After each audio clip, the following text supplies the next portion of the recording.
It's all on the table. It's all on the table. It's all on the table. It's all on the table. It's all on the table. It's all on the table. It's all on the table. It's all on the table. We ain't gon' walk around it. Oh no. We gon' talk about it. Let's go. We ain't gon' walk around it. Oh no. We ain't gon' talk about it. Let's go. It's all on the table. It's all on the table. It's all on the table. It's all on the table. It's all on the table. It's all on the table. It's all on the table. It's all on the table. It's Raw Assassin. He gon' bring it like a DoorDash. Every Thursday at noon, it's about to be a blast. We put it all on the table like a smorgasbord. And it don't matter the subject, it can be explored. Yeah, it's Philly's on and he going strong. Don't bring the kids cause we talking grown. Bring your opinion, don't matter if it's right or it's wrong. We preaching the topic, it's on. It's all on the table. It's all on the table. It's all on the table. It's all on the table. It's all on the table. It's all on the table. It's all on the table. It's all on the table. We ain't gon' walk around it. Oh no. We gon' talk about it. Let's go. We ain't gon' walk around it. Oh no. We ain't gon' talk about it. Let's go. It's all on the table. It's all on the table. It's all on the table. It's all on the table. It's all on the table. It's all on the table. It's all on the table. It's all on the table. Boom! What you talking about? Bitch, nigga better watch they mouth. Before I call, get my boys in proud. If a nigga want beef, we can spark it out.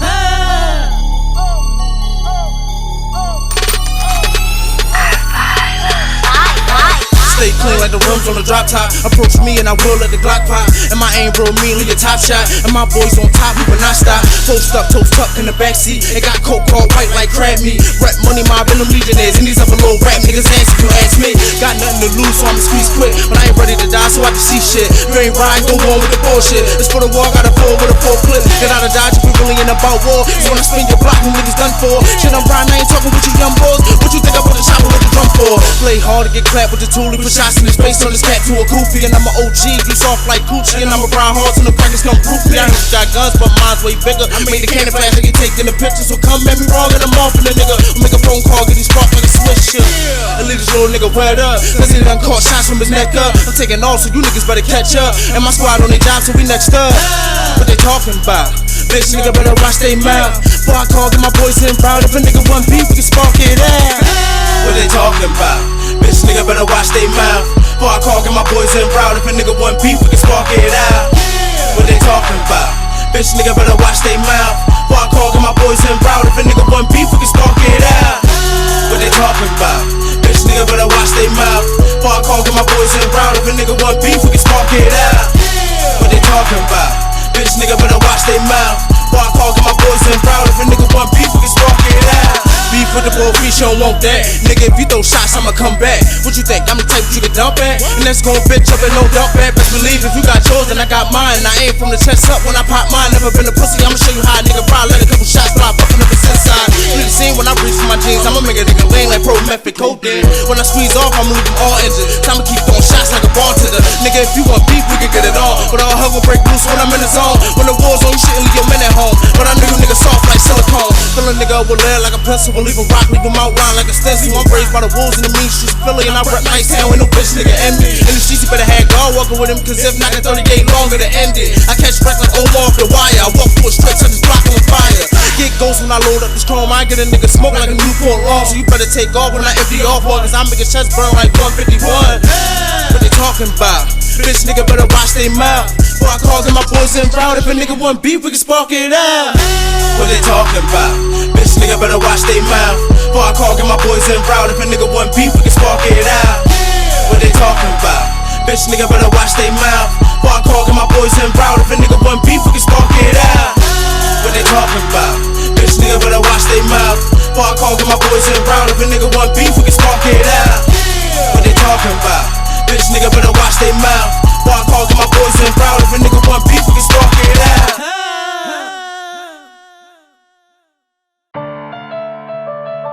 Show 'em how to flex, Gotta show 'em how to flex, gotta show 'em how to flex, nigga. This is how it, this is how it. Bitch, we been 100, we ain't worried about the rest.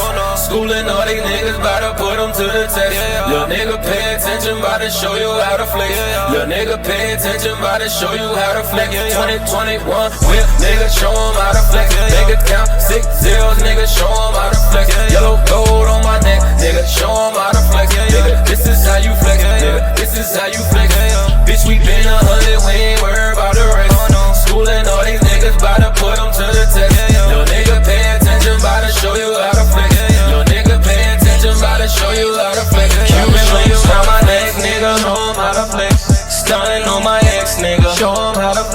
I swear I be so fresh, nigga. Show 'em how to flex. Flying in a jet, nigga. Show 'em how to flex. Wrist over gets, nigga. Show 'em how to flex. Ballin' on 'em like LeBron, nigga. Show 'em how to flex. I swear my whip the bomb, nigga. Show 'em how to flex. I put that on my mom, nigga. Show 'em how to flex. You talking to the dawn, nigga. Show 'em how to flex. I told my niggas we on, nigga. Show 'em how to flex. It's 100 for the charm, nigga. Show 'em how to flex. Ain't even talking about the arm, nigga. Show 'em how to flex. Bitch, we been 100, we ain't worried about the rest. Schooling all these niggas, bout to put them to the test. Lil' nigga pay attention, bout to show you how to flex. Lil' nigga pay attention, bout to show you how to flex. 2021 with niggas, show 'em how to flex. Bank account 6 zeros, nigga, show 'em how to flex. Yellow gold on my neck, nigga, show 'em how to flex. Nigga, this is how you flex, nigga, this is how you flex. Bitch, we been 100, we ain't worried about the rest. Schooling all these niggas, bout to put them to the test. Lil' nigga pay attention, bout to show you how to flex. Lil' nigga pay attention, bout to show you how to flex. Big rocks on my hand, be show 'em how to flex. Getting money with the family, show 'em how to flex. Man, these niggas don't understand me, show 'em how to flex. I pull up on them in the Lamborghini, show 'em how to flex. That's the reason they can't stand me, show 'em how to flex. I turn them hundreds to them bands, be show 'em how to flex. I get the bag, no groceries, show 'em how to flex. Stunning hard just so they know it's me, know it's me. Bitch, we been 100, we ain't worried about the rest. Schooling all these niggas, bout to put them to the test. Lil' nigga pay attention, bout to show you how to flex. Lil' nigga pay attention, bout to show you how to flex. 2021 with niggas, show 'em how to flex. Bank account 6 zeros, nigga, show 'em how to flex. Yellow gold on my neck, nigga, show 'em how to flex. Nigga, this is how you flex, nigga, this is how you flex. Bitch, we been 100, we ain't worried about the rest. Schooling all these niggas, bout to put them to the test. Lil' nigga pay attention, bout to show you how to flex. Lil' nigga pay attention, bout to show you how to flex. Nigga, this is how you flex.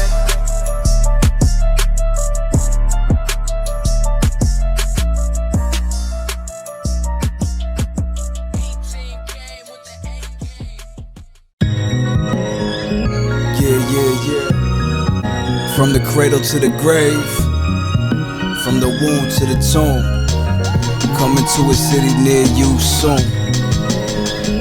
Yeah, about to zoom in, get real intricate, you know what I mean?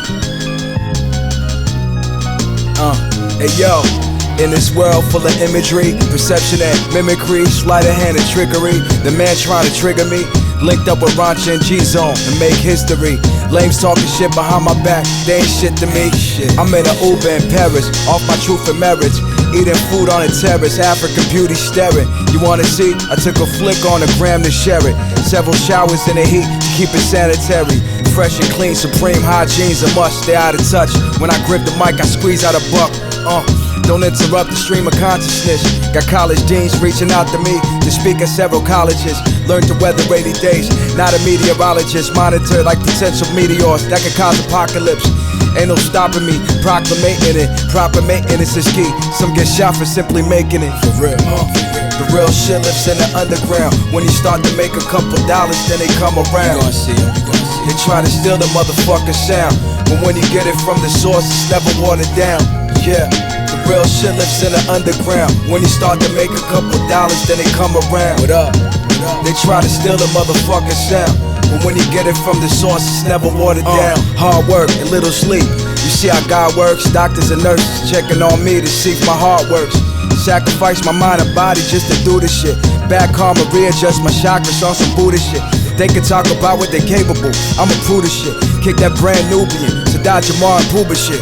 New balance on my feet, salamander feast, training my obliques. Case they gotta catch my hands and feet. Waking up from panic dreams, sweaty sheets in the land of Greece. The trauma follows and catches up to me in my sleep. They say that it's the cousin of death. Came out of nowhere, made a name. Man, I hustled the best, stubborn as shit. I served them and they loving this shit. Quarantine, made 80 albums. I was stuck in the crib. Now I'm tossing coins on the map and copping a flight. I'm in the city, brother. Let me know what's poppin' tonight. Legendary. The real shit lives in the underground. When you start to make a couple dollars, then they come around. You see that? They try to steal the motherfucking sound, but when you get it from the source, it's never watered down. Never. Real shit lives in the underground. When you start to make a couple dollars, then they come around. That's what it is. They try to steal the motherfucking sound, But when you get it from the source, it's never watered down. Rancha mix, y'all know how we do, man. P-Zone, Rancha, Napoleon, the legend. I'm coming from the underground. I'm coming to you from the underground. I'm coming to you from the underground.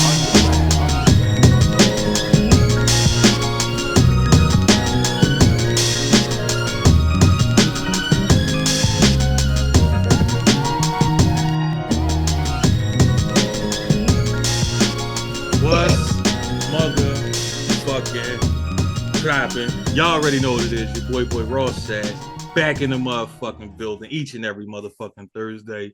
All on the Table podcast. Hitting you in your head. Damn, I can't even talk. Hitting you in the head with all types of crazy shit. Tonight, I actually want to get 40 talk for a second. Yeah, facts. That's what it was feeling like for a minute. You know what I mean? But before we get started, and I know this nigga trying to hearing about it, and I don't give a fuck if he feels the type of way or not. He gonna be all right. First of all, I want to say shout out to my man DC. We did something special over Martin Luther King weekend. We did the March to the Record Books. We fucking broke the record for the longest fucking live streaming podcast ever. We did something crazy. So shout out to the nigga DC for putting that shit together. Shout out to Amron next year. Thanks.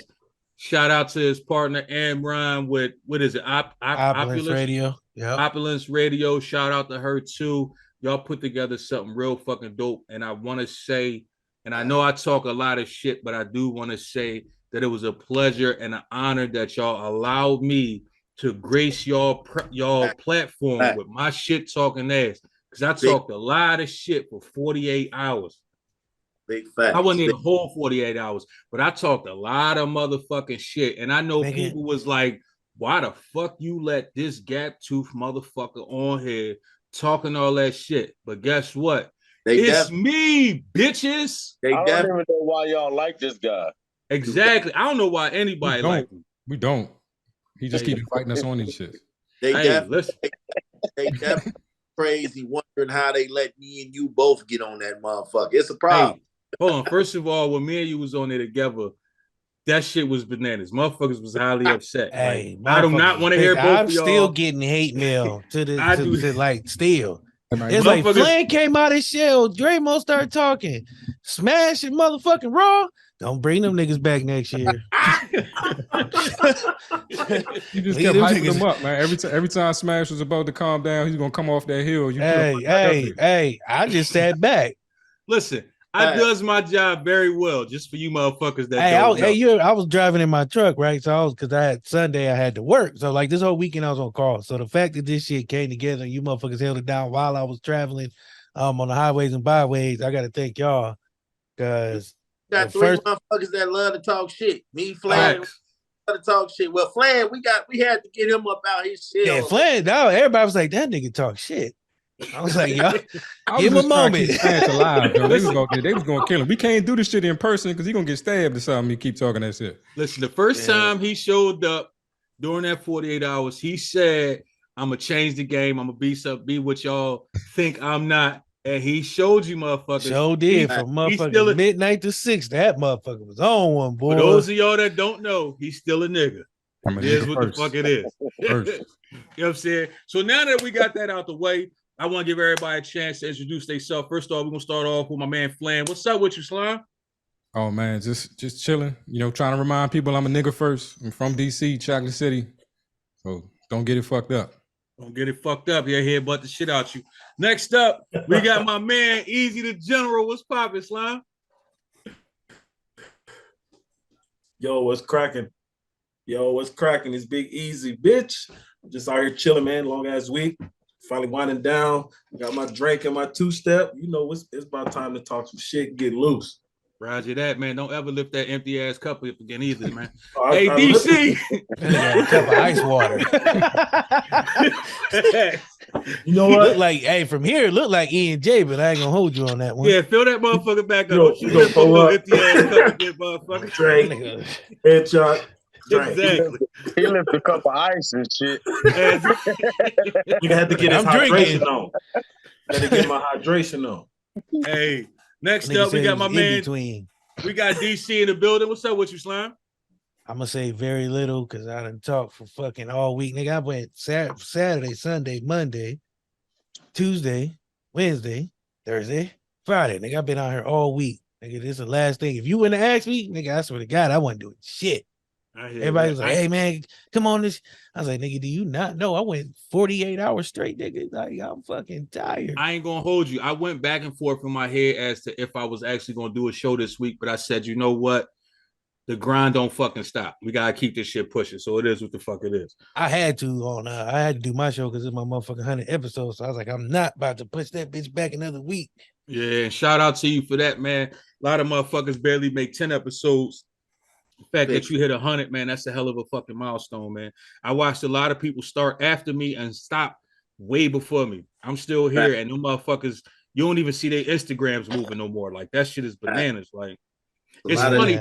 I hit somebody up today to invite them on a show, right? And the chick was like, the first thing she said to me was, we on break right now. I don't think we're doing another episode for the rest of the year. And I'm like, well, goddamn, the year just started. How the fuck you? You might as well just say you done. You might as well just say you done. Like, the rest of the year. I hear a motherfucker say some shit like that. I'll be like, January. Yeah. Like, go ahead, hang it up, then. Let me buy your equipment because you damn sure ain't coming back. Facts. Next up, we got my man Big Smash. What's up with you, Slime? Chilling, man. I've been editing all day other than at work, man. I'm working on my 15 episodes in 15 days till we hit 300. So, shit, that shit is draining as a motherfucker, you know? Motherfuckers don't understand, man. For all y'all that think this shit is easy, this podcast and shit is not as easy as it look. It take a lot of effort, a lot of dedication, a lot of grind, a lot of work. It's a lot of shit behind the scenes that you motherfuckers do not see. Like, fucking with it. In the midst of that, I'm trying to make another kid out here in these streets, man. So chill. Hey, don't big that shit up, Feast. You don't even realize what's going on right now, cuz. Hey, you don't want to know. All right, listen, man, we gotta populate the community, man. I'm all for it. Hey, between him and Nick Cannon, we good. Facts. Hey, Smash, I got one if you want one. I got one if you want. I give you what I got. You can have mine. I'm aiming for 10 kids. So hey, Big Smash already won away. Wifey on another one. My brother. Yeah, fuck all that. Last but not least, we got about to be tax free like a motherfucker. We got my man Feast Billion the Don in the building, Mr. Drunk and Draw himself. What's up? What you saying? Same old shit, different toilet. I can't call it. It's the boy Feast, aka Mr. Drunk and Draw. You already know what I'm on. Your favorite piece of shit. Just out here trying to, take the government food stamps. I got some children I gotta feed. That's all. You know what I mean? Roger that. We got the youngest old head in the building. What's popping? You know what I'm saying? I'm chilling, cuz. Trying to stay out the way. That's all. All right, man. So now that we got the longest motherfucking introduction out the way, because that was probably like 35 minutes right there. Sorry, people, but I had to introduce my people. And I had to give a shout out to my man DC for doing something great. You know what I mean? But this week, after we did that, I got back in my normal rotation. I went back to listening to all the podcasts that I listened to during the week. I watch a lot of lives, and contrary to popular belief, I pay attention to a lot of other podcasts. Not that I'm trying to see what they doing or what they ain't doing, but because I actually do enjoy listening to podcasts, dope conversations and shit like that. So I was listening to my man Flan's show. What is TWS? What is the White Pants Society, right? That's what it's called? Yeah. The White Pants Society. I don't know exactly what the White Pants Society means, so I'm glad you took the pan out, because I always thought that his show meant, what is this white shit? That's just what I assumed that TWS meant. It is what the fuck it is. That's really what it means. We tried to switch it to make it more marketable. Nah, fuck that. Nigga shit all day, every day. It is what the fuck it is. So as I was listening to the adventures of Flan and Miss Chef Elise, he played a song on there by a guy that I had actually never heard of, Sky Zoo. And I'm listening to this dude, the song that he played, and I'm like, damn, the song itself is dope. And then he said the boy name. So I said, you know what? I need something new to listen to. I'm in the gym at the time. I said, let me go ahead and tap in and see what's going on. Pause. So I'm listening to the boy album, and I'm said, damn, this joint is actually fire. Like, I'm fucking with this joint. So I'm the type of person, I hear something fire, I'm sharing it with other motherfuckers, man. And in my mind, I'm saying, since I ain't never heard of this nigga, nobody ain't never heard of this nigga. So that's just me. Like, that's just what I thought. I listen to a lot of music, and I listen to a lot of music that most people don't listen to. So for me to not know an artist, I'm assuming nobody knows him. So I sent it to my man. Shout out to my man, Sean Cole, White Ball, Bars. Hopefully you put that album out soon that you talk about you working on. Don't leave me hanging, my nigga, because I'm on your heels. You know what I'm saying? Pause. But I sent it to him. He asked me, was this a new album? And I'm like, I don't fucking know. Then he put me on some older shit from the same bull under somebody else's production. And I'm like, damn, I fucks with this dude heavy. So as I'm listening to this dude, I shared it with somebody else, and he was like, yo, it's put me back in that boom bap 90s era good music vibe. And I said, you know what? That's what we talk about today. We talk about 90s hip hop. We talking about real music. And I know everybody gonna say you a hating ass old head. You can suck my dick if you feel that way. I don't give a fuck. It's just that simple. Kiss my ass right after I took a shit. I know that sound fucked up, but it's real. That's how I feel. It is what the fuck it is. So I'm gonna start off by saying this, right? Well, asking this. When you think about 90s hip hop, right? When you talking about 2000, we talking about 90 to 99. My man DC, when you think about 90s hip hop, what does that shit mean to you? It was real. Like, I still listen to some of that shit to this day. Some of that shit, I mean, it just remind you of them days where you was out, because I was young back then. So I was, you know what I'm saying, running the streets, chilling, listening to music on the boombox still. Playing ball. I mean, it was some real shit. My nigga said the boombox. Keep going. Yeah. But now I can't listen to too much, man, because it just be too much fuckery, man. Every nigga gotta die and everybody selling crack. I was like, damn, can't get down with that. But some of that shit, man, back in the day, you know, Tupac. My dad never listened to rap, but the only person he would listen to was Pac. So every time I roll with him, it was always Pac or Gerald Levert. So he like poetry. Yeah. And that's kind of, I mean, the words got to mean something. Like, you can't just be saying something just to say it. Like, you got to be saying something meaningful for me to listen to you. Like, I just can't, that shit don't resonate if you ain't got no flow. You know what I'm saying? That bubblegum rap shit, I can't get down with it. No, that makes sense to me, man. Right now, being the youngest old head, Feast Bills, what do 90s hip hop mean to you? Yeah, I was born in '88, so like when I really start grasping, like, having an ear for music was like the mid '90s, like around the Tupac and Biggie era. Then I jumped straight into like when the Cash Money and all that shit start popping. Well, so that's like the wave that I like really start growing into. But around that fucking time, it was more relatable to me. It seemed like a lot of people that was rapping at that motherfucking time, it was like they was giving you like little stories and shit from the hood. Not like the old school Slick Rick type stories, like the real shit that we was living in. So it was like, I caught that wave and I just related to all that shit. Pox and Big. They called it reality rap. Right, right. So that's the era that I come from, and that's what I related more to. And that's what gave me my ear for fucking music, because I felt like they was telling me a story that I was living. So it was relatable for me. Right. Loyalty, respect, honesty, and trust. Hey, easy. You're a piece of shit. Hey, we ain't gonna get into the story. Feast know what I'm talking about. Hey, easy. Yeah. What do 90s music mean for you? Man, that shit mean everything, because that's the foundation. Like, you know, that's the era I grew up in. That's the era when I started doing this rap shit. And for me, I was in a unique position of being from the South. I had the Southern hip hop in the 90s, but then I was a big fan of East Coast and West Coast hip hop. So I had a whole medley of different shit, but it's told the same story. And that helped me realize real quick that the shit that I was seeing in my hood was happening in every hood all over the world, but it built the culture. Like, I saw music as art. I saw hip hop as art. I didn't see it as like I'm gonna get rich off of this shit. It was art. It was like painting a picture for me, and that shit raised me. Like I grew up off of that shit, so it's everything. Yeah, that Big Smash. Oh man,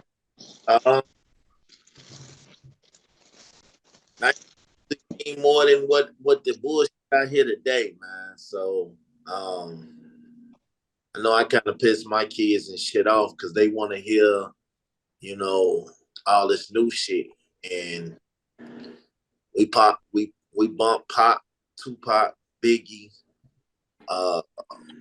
like that, man, and they don't really understand. Like, I think all eras have that. You know what I'm saying? Like 20 years from now, like Lil Durk will be like this generation's Tupac. You know how like you at the gatherings and you always telling the young niggas, oh yeah, you don't know nothing about this.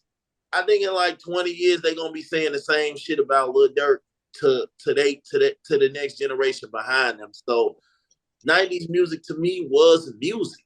It was passion, it was pain, it was, you know what I'm saying, it was love. It meant more than just getting in the studio and just writing some shit and putting it together, putting it out. In the 90s, you felt that shit. Like you could relate to the LLs and the Busta Rhymes and the Tupacs and the Biggies and the Eazy-E's, and didn't matter where the hell you was from. Music was universally good. Like it was relatable. Everybody can relate to it. It wasn't that mumble rap shit that they doing now.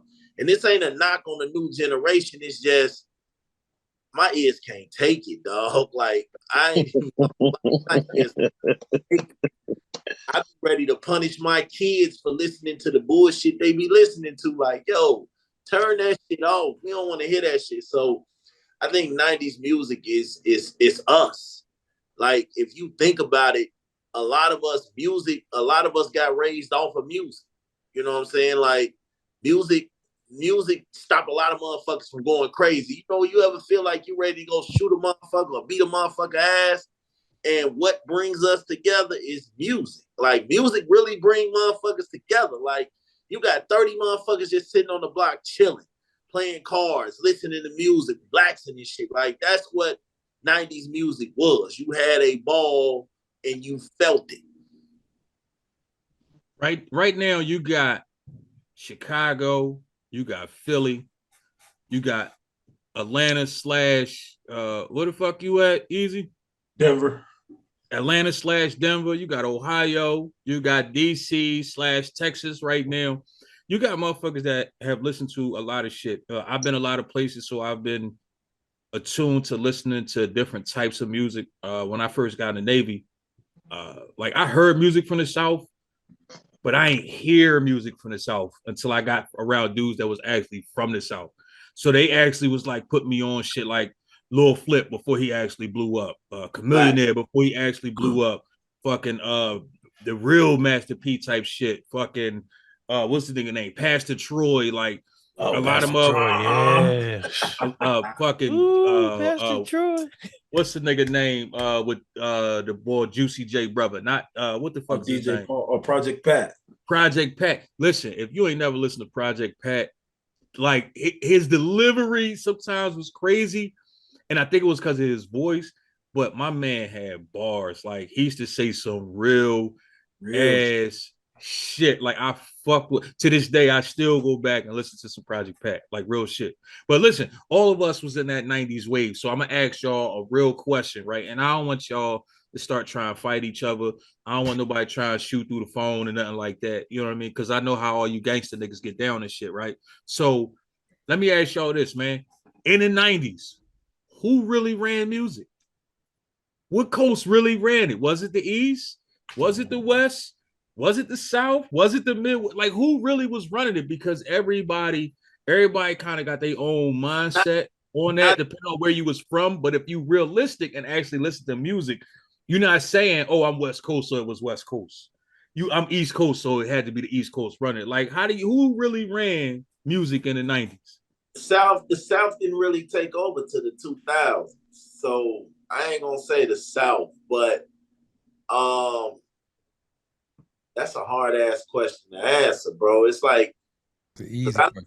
I listen to everything. You know what I'm saying? Even because the Midwest, I'm from the Midwest. The Midwest really had their own sound and shit like that. But New York, around the Pops and the Biggies and all that shit, the Wu-Tang Clan and all that shit really did it for me.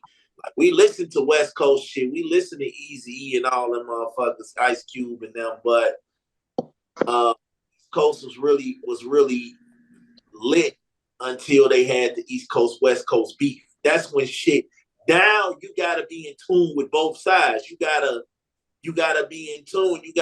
Cause I ain't gonna lie, shit, motherfuckers was arguing. Like, I seen an interview and I forgot who it was, and they was like, well, Snoop Dogg was bigger than Tupac at one point. Like, if you really wanna, he really was. There, Snoop Dogg was bigger than Tupac, and I had to really think about that shit. Like, you know what, they might be on to something. So for me, it was East Coast, but I fuck West Coast though.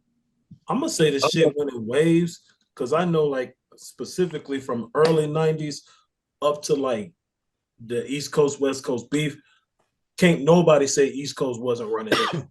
Like, bona fide. But around 96, the West Coast started to really like dig in. But I'm gonna say the late 90s, the South took over. The South took over about 98. 99 going into 2000 for me, for the South.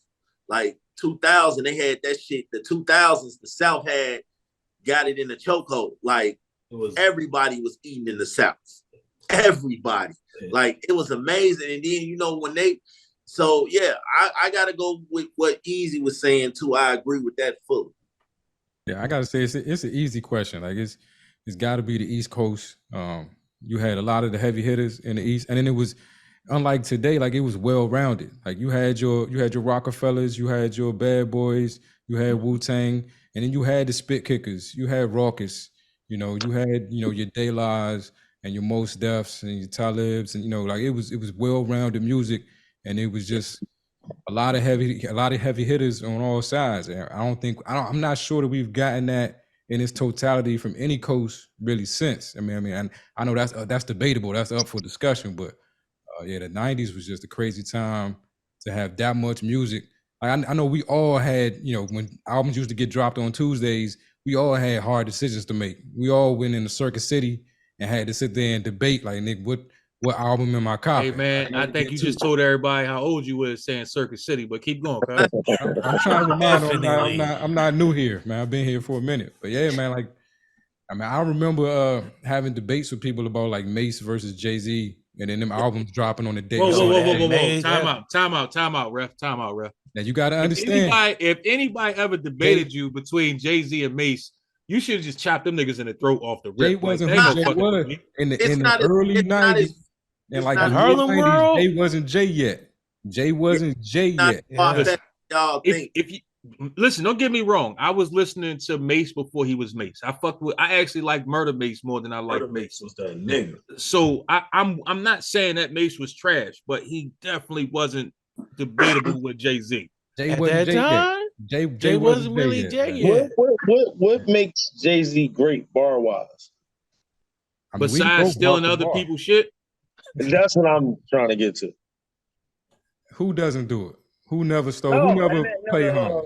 And I'm not saying that, because a lot of motherfuckers take lines, flip them, and all. But he blatantly on 1,000,001 tracks just took a whole line word for word, the way he said it and everything. I don't think he got. I'm a writer for myself and others. I mean, told niggas you made it a hot line. I made it a hot song. I mean, like. I'm picking up my bro. I'm picking up my brother. So that wouldn't be like low key having the ghostwriter? Nah. You stole his shit. Like, yeah, but the nigga didn't write it for him. He just took it and made it better. Seen Jay-Z go ham in the booth. A lot of his shit is other niggas' lines though. What's a lot? Like, what's a lot?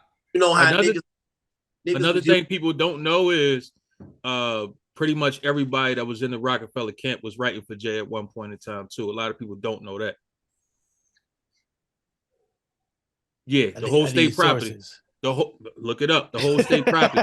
All of, No, see the thing is, when Rockefeller really was popping, if you listen to Chris, like that whole style is Chris wrote for him the most. But if you look at all them niggas interviews, because all them niggas is upset now, so all of them don't mind telling it. They all been letting motherfuckers know, yes, we was writing for the bull. And like Beyonce, they don't give people writers credit. Like, I paid you to shut the fuck up and don't tell nobody I wrote for you type shit. It is what it is. One of Beyonce's biggest fucking songs came from Neo, but she will never say it. Oh, but we knew that.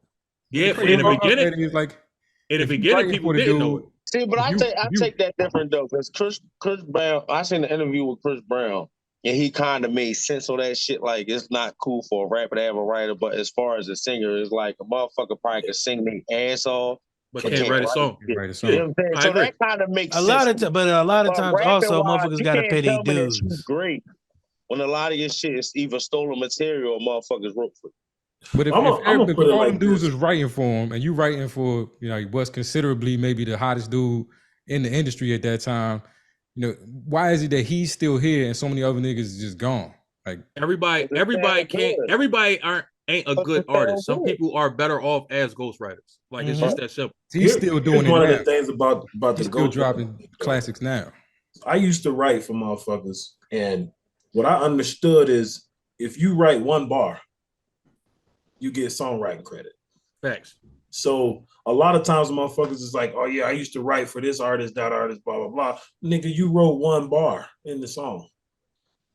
So is that like really ghostwriting? Or is that now I got a question about ghostwriting, being as though you said that, right?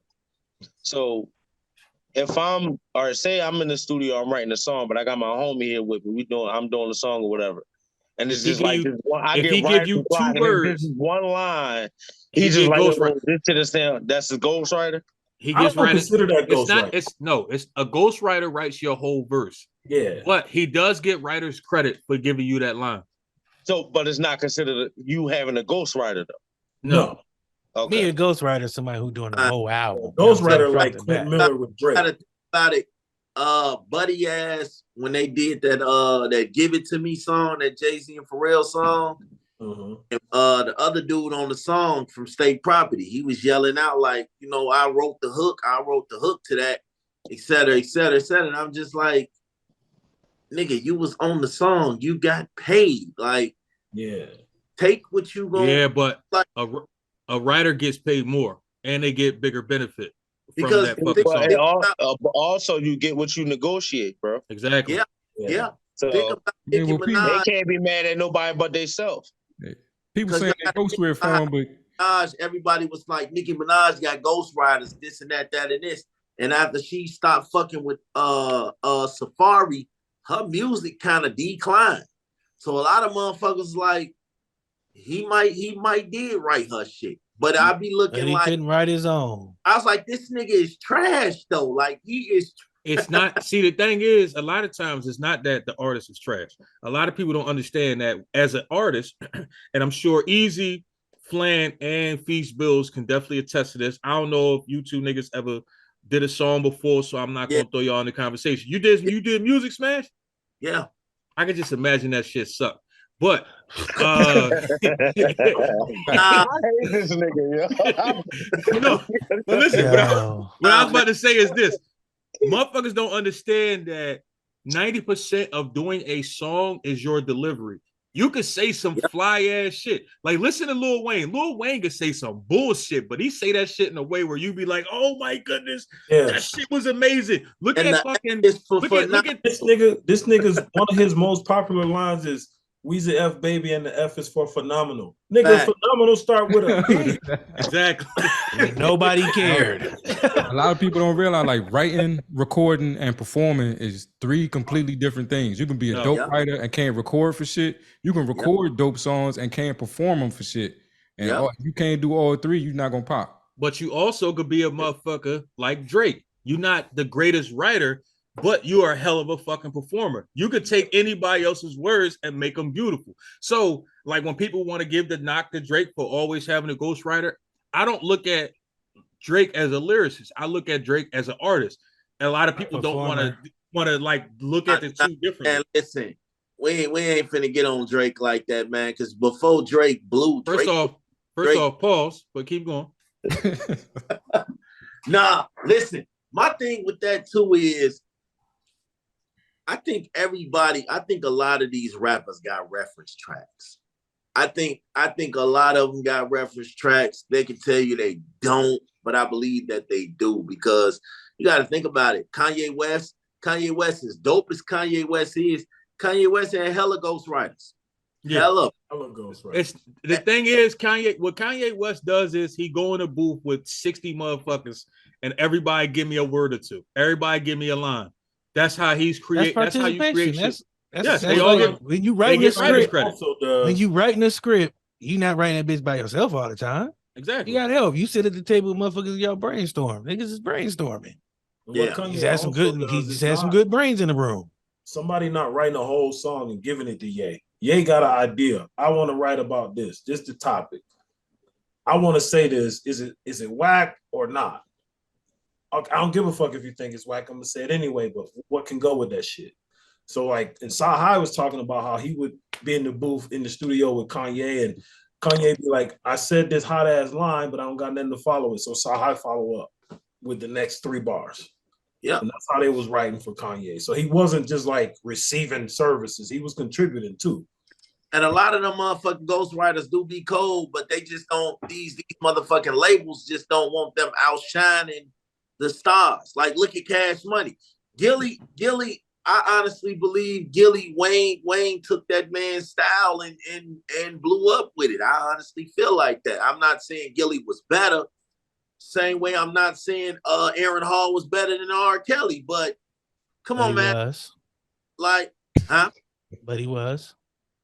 Like, you gotta niggas out here stealing each other's styles and blowing up with it. Like, you see it all the time. I know with the labels is who's marketable though. Yep. There you go, right there. R. Kelly used to shit on Joe all the time. It was like every time Joe got ready to blow up, Joe said R. Kelly calling niggas, "Hey, go ahead on and pull that Joe record. That record getting too hot over there. It's blowing up. You got to turn that shit down." So a lot of these artists be getting their growth stunted by other artists who are bigger than them. Because did y'all cancel R. Kelly? Fuck no. I did. The music Never ain't was a for real kids. fan. No. Listen, Robert, whoever the fuck, and R. Kelly ain't the same person. Okay, I don't give a fuck. all right. I don't give a fuck how people feel about it.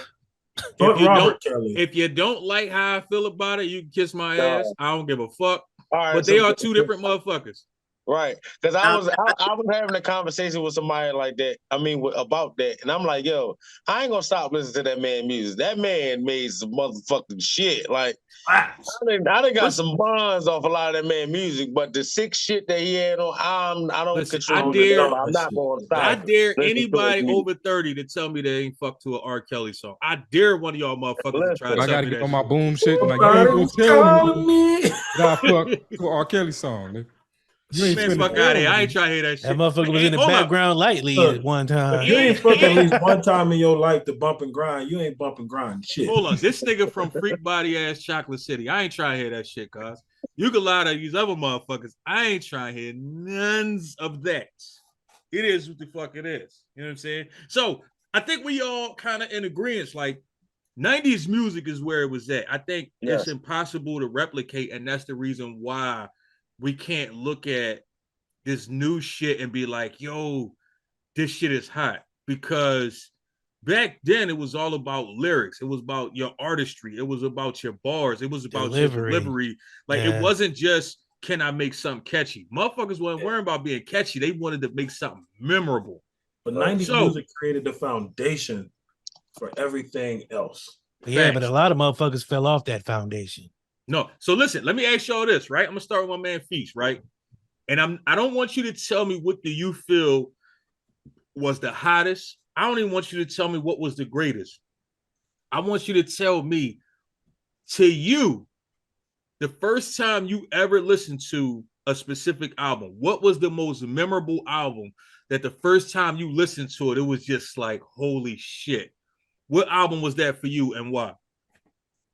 That'll probably grind me up, but 50 Cent and Richard Die Trying. I didn't skip the whole. Wow, that was the most yeah. memorable. The fact that you Yeah. said that's the most memorable, that's crazy. I definitely need you to break that down. It was just at that time. At that time, I was in a different space in my life. I was fucking with the street shit. And don't get it twisted. Everybody before that shit had good albums. Well, motherfuckers that I listened to. But at that time, it was like when I heard that shit, it just made me feel untouchable at that time. Like that's just what it was. It just made me feel untouchable. That nigga was spitting some shit. It's not like he was a gangster rapper. Wasn't spitting no bars. That nigga was spitting some shit. It was like a modern day Tupac to me. Like Tupac is one of my favorite rappers. So it was like a modern day Tupac. I could just relate to everything that he was putting out besides me getting shot 9 times. That was the only thing. Yeah, I ain't never been shot. Besides that, it was just like a modern day Tupac thing for me. Like I just related to his shit. That's all it was. But everybody else, like, it had good albums, but that one, it was just stuck. I started wearing fucking do-rags because of that fucking album. And look, I'm gonna tell you how bad it was. Niggas started playing me. Nigga, you ain't 50 Cent. Niggas started calling me Mike Jones, cuz. Man, I can feel that, man, because on some not even streets, like as far as from the streets as you can get. Like I was taking certification exams for like IT back then. And I would listen to Many Men before I went in to take the exam because they make me feel bulletproof. Like it can't. It don't matter what the situation was. You could have been a FedEx working, nigga. I ain't taking no shit today. You throw that Get Rich or Die Trying on. I wish a motherfucker would. Like, nigga, I'm smacking everybody with boxes today. I don't know. That's just how that album made me feel. That shit kind of took you on a journey though. Like, yeah, it did. You could go from "Don't fuck with me" to "I'm popping bottles in the club." Right. To I'm trying to spit game to this chick. Like, it took you on a journey. Yeah, hell yeah. Hey, Easy, what's the most memorable album for you? Man, the one that stand out to me is motherfucking NWA, Real Niggas. When they got rid of Ice Cube. But that was the first time Ice Cube left, but keep going. Yeah. That was the first time I had listened to an NWA album. And like I heard songs, like I knew who NWA was, but my cousin gave me the album for Christmas. And I listened to it, and I had listened to a bunch of hip hop, but this is the first time I heard some shit like that ever. Like, I was like, what the fuck? These niggas talking about shit. Like, fuck. The one song that stick out to me was the one they's talking about fucking the girls in the back of the car, MC Ren talking about fucking the preacher's daughter. Wow. Nigga, I was like, I was listening to that shit. I'm like, I can't let my grandma know I'm listening to this shit. I can't let my mom. Nigga, that's when I became easy. I was like, I'm easy now. My whole crew, we was NWA. We wore black to school and shit, but that changed who I wanted to be as an artist. I was just like, these niggas on some shit that I can get with. At that point in my life, I was fucking 9 years old, but I had just jumped off the porch too, so I was trying to get active too. So it was what I was going through in life, and then they brought that shit to the forefront, and I was just like, yeah, I can relate to this shit right now. Like at 9 years old, I'm trying to be active and gangbang and shit. And this nigga was gangbanging in elementary school. Nigga, you gangbanging on what you got on my juice box, nigga? We was running up on motherfuckers in the bathroom, like, you know. He was taking niggas Sun Donuts. You remember the Sun Donuts with that sun on the front? Hold on, and they still the best donuts ever made. Fuck you talking about? It was plain as shit though. But them motherfuckers is cake, nigga. Them shits is the reason why Old Fashions is still my favorite fucking donut. Hell yeah. Real fucking shit. Hey, but listen, on Amazon. I'm going to order some now tomorrow because y'all said that shit. I'm ordering. I got a set with all that school shit. And I'll be over there Monday, nigga. So give me 2. Fuck you talking about? Got you. Hey, before we move on, I want to say this, man. Shout out to you, Easy, for those easy like Sunday morning posts. A lot of them shits, man. I be hearing what you saying, and you be saying some real dope shit on them joints, some real shit, some real inspirational shit. If you ain't, y'all need to follow this dude. Them Sunday posts definitely be motivation for a lot of you motherfuckers. Sometimes you be saying shit that I be needing to hear, like, damn, bro, like I ain't even look at it that way. Like, so I want to shout out to you for that. Real shit. I appreciate it. That it's just, man, it's what my week been. I'm just sharing my life with y'all. That's whatever I'm sharing, that's what my week's been. So, yeah, I could appreciate. I just like being around dope motherfuckers. You know what I'm saying? But Flan, what's your most memorable album you ever heard? Man, I feel fucked up saying it after we just was talking about to do it earlier, but to be honest with you, it's Reasonable Doubt, man. Like that joint for me was that's what made me want to rap. Like listening to a dude be that lyrical, laid back, cool with the shit, and then it was just bars, and I ain't relate to it from I know this struggle or whatever. I had no idea what the fuck he was talking about. I was from the suburbs. I had to pull out the encyclopedia a couple times on some of them shits. Like I ain't know who Errol Flynn was and some other shit. But just from a straight hip hop standpoint, that album it changed everything for me. Like there's bars on that I'll never forget. I could probably recite that album, front to back, word for word right now. Like that shit. Like who wanna bet us that we don't touch letters, stack cheddars forever, live treacherous to all the et ceteras, to the death of us, me and my confidants, we shine, y'all feel the ambiance, y'all niggas just rhyme. That's bars. Ain't nobody spit like that since. Here's what I want to say, man. I appreciate the fact that you say words that don't even exist no more, like encyclopedia. I appreciate that, my nigga, because the average motherfucker gonna be listening, they're gonna be like, encyclo, what? What the fuck is that? But you ain't out here trying to be a young boy. You showing motherfuckers, man, you in your 60s and repping it proudly. I'm with you, baby. You had to wait for them shits to show up. You got A one month, you got B the next month. Who knows, by the end of the year, you might have a whole alphabet. We'll see. If you got lucky. You know what I'm saying? And it took you like a fucking year to actually read through one of them bitches, because they had the whole breakdown. Like them shits was serious. Them shits was for real. Expensive as fuck, but them shits was for real. You know what I'm saying? You might not have a complete set because you ran out of money. Facts. Yeah. DC, most memorable album you ever heard? T.I., I'm Serious. Wow. Ooh. Man, because in Ohio, we get music late. So I had a cousin who came up from Atlanta and he brought it up with him, and I'm listening to it. And I'm like, who the fuck is this dude? He's like, oh yeah, that's T.I., this and that. Nigga, I stole that CD. He went back to Georgia without that motherfucker. Oh shit. I played that motherfucker out. I was in the Navy, right? Like I said, I got introduced to a lot of shit from the South. And the first time a nigga played T.I. for me, the very first song I heard, the first song I fucking heard was I Can't Be Your Man. Dog, yep. I was a fan of Boy since I heard that fucking song. You know which one did it for me? Still Ain't Forgave Myself. That too. Yo, that whole, like, if you never listened to that album, like, if you to this day, I could sit back and just vibe to that joint. Like, and like I said, a lot of, like, I heard shit from the South, but I ain't really hear shit from the South till I was around these motherfuckers. And I was just like, damn. The opening bars to that motherfucking song is so relatable to so many young niggas. He said, been in and out of trouble since an adolescent. Spoiled, rotten, dead, fresh with no daddy present. So many motherfuckers looking in the mirror relating to that shit. That's what did it. He was talking about riding in the car and the motherfucking police came behind him. The fact that you could listen to his voice and hear he from the South, but listen to his words and don't know where the fuck he from. That's what made that nigga dope to me. That's what still makes him dope to me. Like, T.I. still probably one of my favorite rappers all time. Like, that dude is different, man.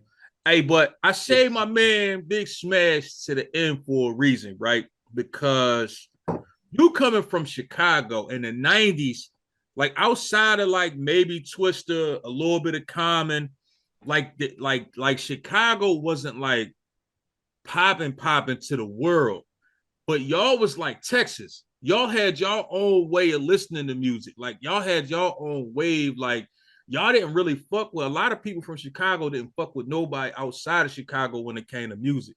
So, what to you was your most memorable album you ever heard? So for me, it would actually be two. The first one to me, memorable because I fuck with it so hard, even to this day, was Nelly Country Grammar. I was gonna say that one too. I ain't gonna lie. That was the first. And listen, it was memorable for two reasons. I got arrested for stealing that CD out of Target. Oh shit! You really wanted that. Hold up. The fact that a nigga stole a Nelly CD is blowing my mind. But go ahead, keep going, cuz. This is when they This nigga. First of all, that might be the name of this fucking episode. Who steals Nelly CDs? But keep going, cuz. He's in the little security thing. Packet, yeah. And like you could pick it up. What I did was so it was Nelly. I took Nellyville. I took Fat Joe. I forgot what album it was. Hey, that Don Cartagena album is still classic. I took a Ray J album. And oh, you deserve to get caught. This nigga had one wish. Hold on. You deserve to get caught. Hold on. So I was asking to get caught. No more. Like, you stole a Ray J album and a Nelly album at the same time, nigga. They deserve to lock your ass up. You bought that shit, son. You bought a lock up for that bullshit. I had all four of them, right? Now I didn't know shit about plainclothes security. I ain't know shit about that back in them days. So I took the CDs. I went up in the bathroom, right? Popped them out. I had brought a little screwdriver. Popped them motherfuckers out. Left the cases in the garbage. As I'm walking out the door, I'm like, oh shit, man, I'm finna jam to all this shit. All this shit finna go crazy. I get to the front door, right? I'm walking out the front door. The motherfucker came in. He was coming in as I was coming out. He grabbed me. He was like, hey, come on to the back with me real quick. I gotta holler at you. The fuck was you thinking stealing one wish? Exactly. So who the fuck steals a Nelly CD? So Nelly, I'm cool with. The Ray J's what got me. Nigga, so both of them shits. He showed me on camera everything I did up until I went into the bathroom. And then he had all, I guess he sent somebody in there to get the cases and shit. So he already knew what I was on before I was on. So long story short, I did get my picture put on the fucking front of the damn store where they had motherfuckers that couldn't come in there no more. Wow. So I didn't get locked up. Well, whatever you want to call it. But every time my dad would go to Target, I'd be like, nah, I'm cool. I don't want to go in. Because he ain't know shit about it. So I'd be like, nah, Chief, I'm cool. And as a kid, he like, damn, you don't want to go in there and get the toys and shit? You don't want nothing out of that? Nah, Chief, I'm cool. I don't even feel good. Until one day. Hold up, but you felt good still in the Ray J CD. Get the fuck out of here, cuz. Oh, shit. He said he was going to jam. Ray J CD. He brought me a Nelly CD a little bit after that. Oh. You know, but then he also saw my picture in front of the goddamn thing. So he figured that shit out. He took the Nelly CD and broke that motherfucker. And that was the end. That was the end of my Nelly run. If I wanted to listen to Nelly, it was with my homeboys and shit. But I was a fan, man. So at that time, a little young nigga ain't had no money. So he did. I took the Ray J because the chick liked Ray J. So, you know, I felt like. Yeah, that's what we telling each other. Yeah, exactly. Exactly. That's what we going with. I like how you tried to clean that shit up. You tried to clean it up. Hey, that's the story we sticking with, huh? That's fucking funny. Hey, I got one correction to make. I was thinking about the fucking. I just got a whole headache, from laughing so fucking hard, man. Yo, at the time, this was like 2001. So this is when this nigga crazy. Hey, savagely humble. I'm here now. You think niggas is hot?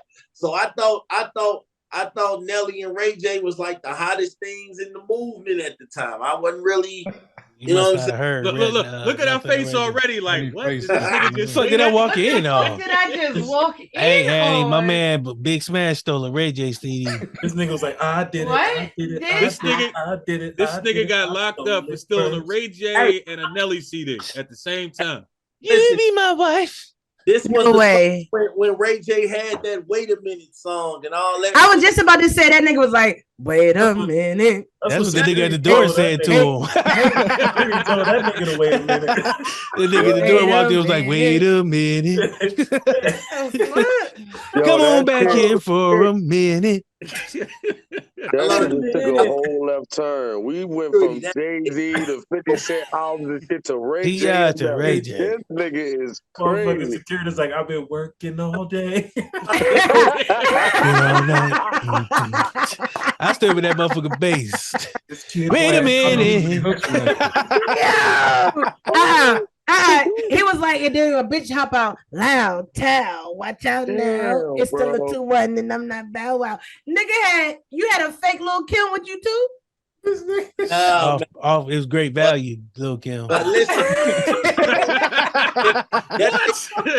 Hold up, this nigga said a great value, Lil Kim. pretty good. Motherfucker carried the CD out. It's like, wait a minute, ain't that Brandy's brother? Fuck what y'all talking. Oh shit. Yo. This nigga stole Brandy's brother, man. That's So fucked Ray up. J and Nelly, I you still said? listen to that CD to this day. You niggas tripping. That Yeah, CD was I listen to Nelly, but I ain't which never Nelly had CD you stole? Country Grammar. All right, Nelly that's video. that's solidified. I'm gonna leave you with that one because Nah, I had the fuck that. bootleg. I'm gonna be honest with y'all, right? So up until recently, I couldn't appreciate Nelly at all because I couldn't stand like the nursery rhyme shit that he tried to put in all his songs. But I didn't realize he actually was talking hood shit. He just was making it sound that way for the radio. I didn't realize that. So I'm gonna be honest with you. I might be the only nigga on the planet that has never listened to a full Nelly CD. I'm Had 'em still all. not gonna go back and listen to a Nelly CD because I'm still not a fan listen of to Paul. But yeah, I don't rock with Paul. He got a couple songs that's okay, but yeah, That country grammar is the That gangster shit was shit. listen, when I start, all I I still heard remember was the motherfucking magazine when that bitch dropped. I think I was in high school. And before I knew all it, I heard was the nursery rhyme shit, and I was like, yeah, boy, ain't for me. I'm gonna pass on that. And that country grammar, that nigga tell them niggas, boy, we about that life. Don't fuck around. Roger He that. do. Hey, Andy, I like how you speaking on that mic now. That's what I'm talking about. You stepping your game up. I see you, son. I see Oh, you. no, son. I've been had this mic, my boy. Don't play me. Nah, I but just didn't have it hooked up. it's different to see you actually speaking on that motherfucker. I'm on the computer. That's why I'm not on my phone. She Roger the professional fuck with it that. tonight. Hey, so listen, we talk about hip hop right now, 90s hip hop, all that type of shit, man. So right now, everybody's explaining to what they feel is not the best, not the greatest, but what they feel is the most memorable album that they ever heard.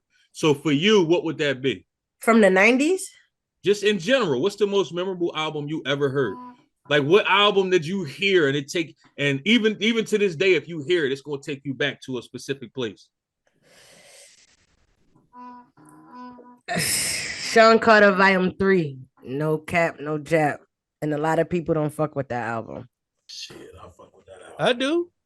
I didn't say I didn't, but a lot of people don't. A lot of people skipped over that one for some odd reason, but that one got some shits. Now, Volume 2 definitely is my shit because it got my theme song on it. But Volume 3 touched me a little different. Yeah. And I was a little older too, so I was able to How to appreciate touch you. Yeah. in the inside. Hey, hold on. That just made me think about something, right? So while we was while we was doing the March to the Record Books, I heard somebody explain something about a person that I have never heard somebody say before. What's that? You gotta I remind me heard 'cause there's a lot somebody of shit tell said. DC. Somebody Oh, told fuck. DC Just that he me. was no, it wasn't. No, it just was me. Kiera. Yeah. He said this nigga was pink and moist in the middle. Oh yeah, she did. She did. How the fuck? How do you, She did call that. how do you say this about a grown man? Like, Let's just well, move on. I told her she wrong called there? that nigga the bubblicious with the feeling in the inside. Yeah, Bad like, reputation yo, keeps you fucked it up. listen, the Bubblicious was the last thing I thought about. I was like, and I'm sure Feast thinking the same shit that crossed my mind when I heard it. Pinky Moist pussy. Exactly. I said, well, damn. I didn't want to call him pussy. Hold up, but the thing is, she said it like it was a compliment. It was like, holy shit. You couldn't think of no other compliments? That's what you get, this nigga? Nah. What made her say it? She just what? She was saying that he was a nice guy, basically. And it was like pink and moist in the middle. Nigga, listen. Let's move on. Let's just move. Let's just move. DC said, "Let it go." Let's just move on. That's gonna be my new way. Why we gotta bring this up? That's gonna be my new way of calling somebody a pussy ass nigga. Pink and moist on the inside, ass nigga.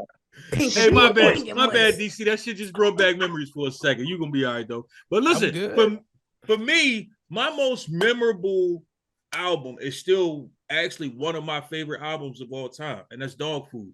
The first time I ever heard Dog Food, I actually thought I was just listening to the radio. Between the skits, between the way the way the songs came in with the skits, between fucking W Balls, the way he was fucking announcing songs, like everything about that album was just fucking amazing. That was to me, that's probably one of Dog Food by Dog Pound. That was to me probably one of the greatest albums. That's how you know you old, nigga, because I was young when that came out. I was young too. I was a young boy. I'm in my teens when that came out, and I remember. I still remember that I was real shit. It's crazy because I remember. Nigga, you fucking 65 now.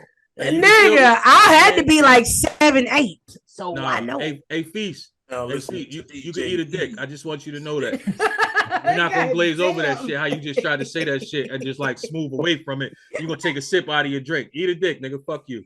So listen. What did I walk into? I was a young boy. I probably was like 12, maybe 13 around the time. And I remember I walked into a room.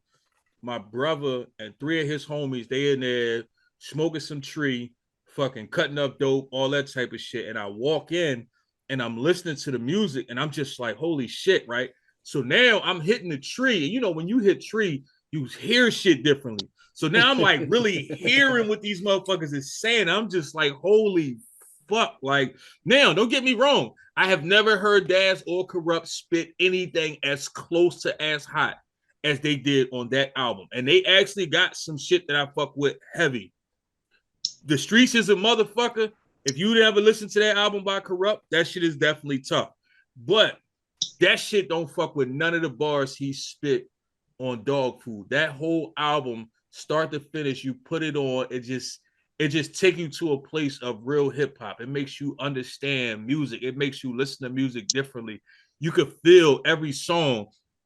Every song is relatable in some way. Every single fucking song. First of all, Bomb Ass Pussy, when that shit came on, I'm like, what the fuck am I hearing right now? Like that. They was talking about me. Roger the fuck that. I feel like Dog Food told the side of the LBC that Snoop didn't tell. Yeah. Like that was the thing with me for that album. It was dope as fuck because they was like, let me show y'all this non-commercial shit that Snoop not telling y'all. And Snoop and fucking Rage was all over the album as well.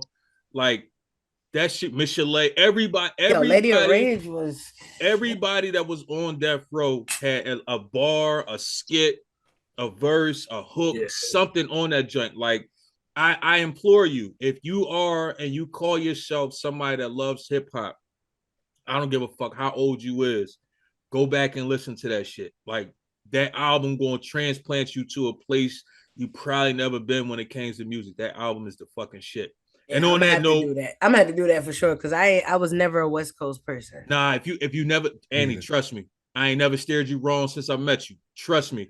If you really want to hear some great fucking music, listen to that album and don't like skip nothing. Just press play I'm talking about from the first skit all the way to the end.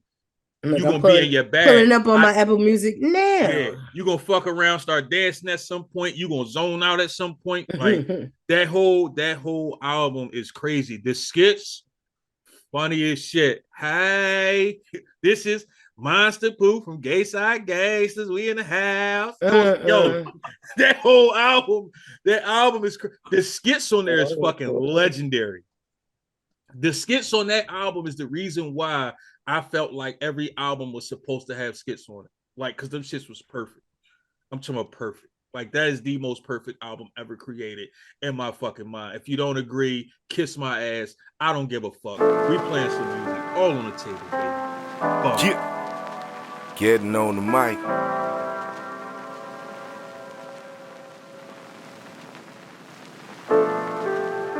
That shit is smooth, boy.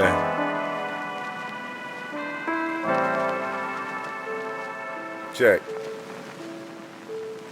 And as I sit and reminisce back on the golden age of hits, I was a youngin' coming up just trying to get the little fix of that old school hip hop boom bap shit. The fuck a booth, I'm about to lay this verse down in the casket. No need in asking, they already see my reaction. They really know what it was, but I knew I had to have it. This feeling is building and willing deep inside of me. Eye to the eye would be remiss to not take time and write a piece about the beast that I become to be. Using every influence to my advantage when I'm damaging beats. Start thinking back to that burgundy Cadillac when first analyzing the raps are the ones that I grew up attached to. As Dre, Snoop, and Cube, with a bit of them Bone Thugs and a couple more that I ain't really know cause I was so young. And now I'm on one, cut them up, call me Shogun. Showed them I'm colder than all the snow that's making they nose run. See I been vibing on a different way. Pick up my pen and lose touch with all the reality. I'm pressing play, then I roll me a blunt to blaze, and I let this take me away like I'm floated through outer space. Yeah, see I been vibing on a different way. Pick up my pen and lose touch with all the reality. I'm pressing play, then I roll me a blunt to blaze, and I let this take me away like I'm floated through outer space. Yeah. Told them all I'm on some illa shit. I heard the beat that reminded me of some Dilla shit. I had to trip, get a grip, and then flip the script. Project and spit like what I heard back as a little kid. Ain't it sick? Only using 20% and still I'm shitting on competition. Sitting in this bitch, how I get my kicks. Anybody giving me lip but get they vocals slit. Then they body thrown in the ditch, I see the openings. Slowly approaching while I'm talking this. Mary Jane all in my brain has got me focusing. I'm floating with all this motherfucking smoke that I'm holding in. Got everyone in the lab rolling their eyes like here we go again. I've been known to bend and demolish shit with the stroke of pen. Anyone know with me know that this ain't gonna be no different. I'm legitimate, now I'm rocking my shit with diligence. I'm out to leave a mark while the rest of you niggas swing and miss. Yeah, see I been vibing on a different way. Pick up my pen and lose touch with all the reality. I'm pressing play, then I roll me a blunt to blaze, and I let this take me away like I'm floated through outer space. Yeah, see I been vibing on a different wave. Pick up my pen and lose touch with all the reality. I'm pressing play, then I roll me a blunt to blaze, and I let this take me away like I'm floated through outer space.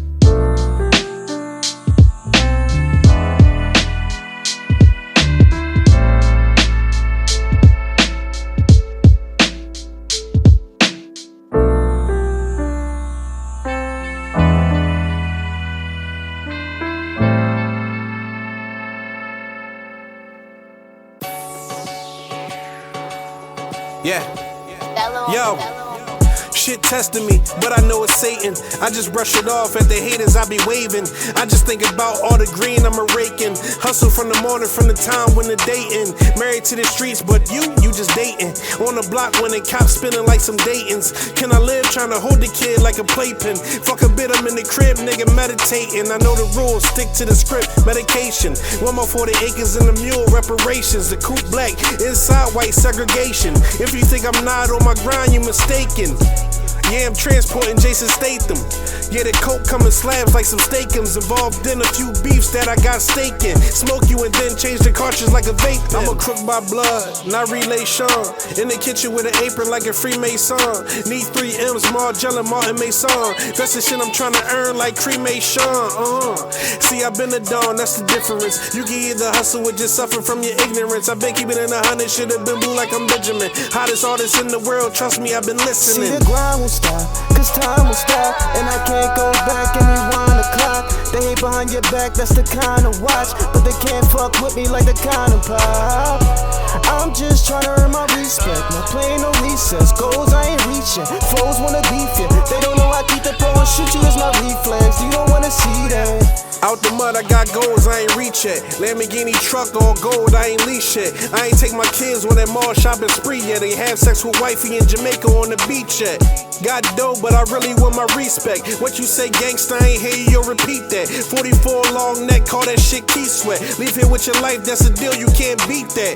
Retired shooter make me relapse. Y'all suckers camp until I shoot you in your kneecap. All that bad energy you got, you can keep that. You running all these blocks with some fleas like a street cat, I peep that. Life's a bitch, so is death, I'ma cheat that. Despite the risk, just hope the bitch don't cheat back. Load the fifth mask at night like a CPAP. Remington cock the stock fold like a seat back. No jet blue, wet you blue, 38 special, a check it. Cut the check and niggas that check you. Lately, niggas been so disrespectful. Got youngins that are blasphemy.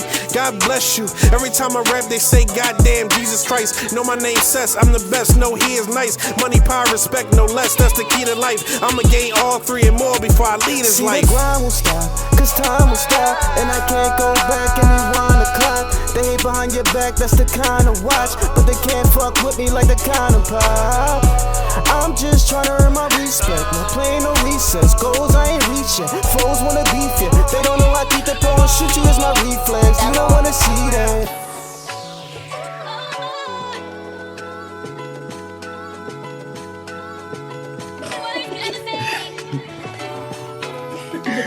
All right, man. We back in the motherfucking building, man. All on the Table podcast, man. Annie joined us a little late, but she in the building. What's up with you?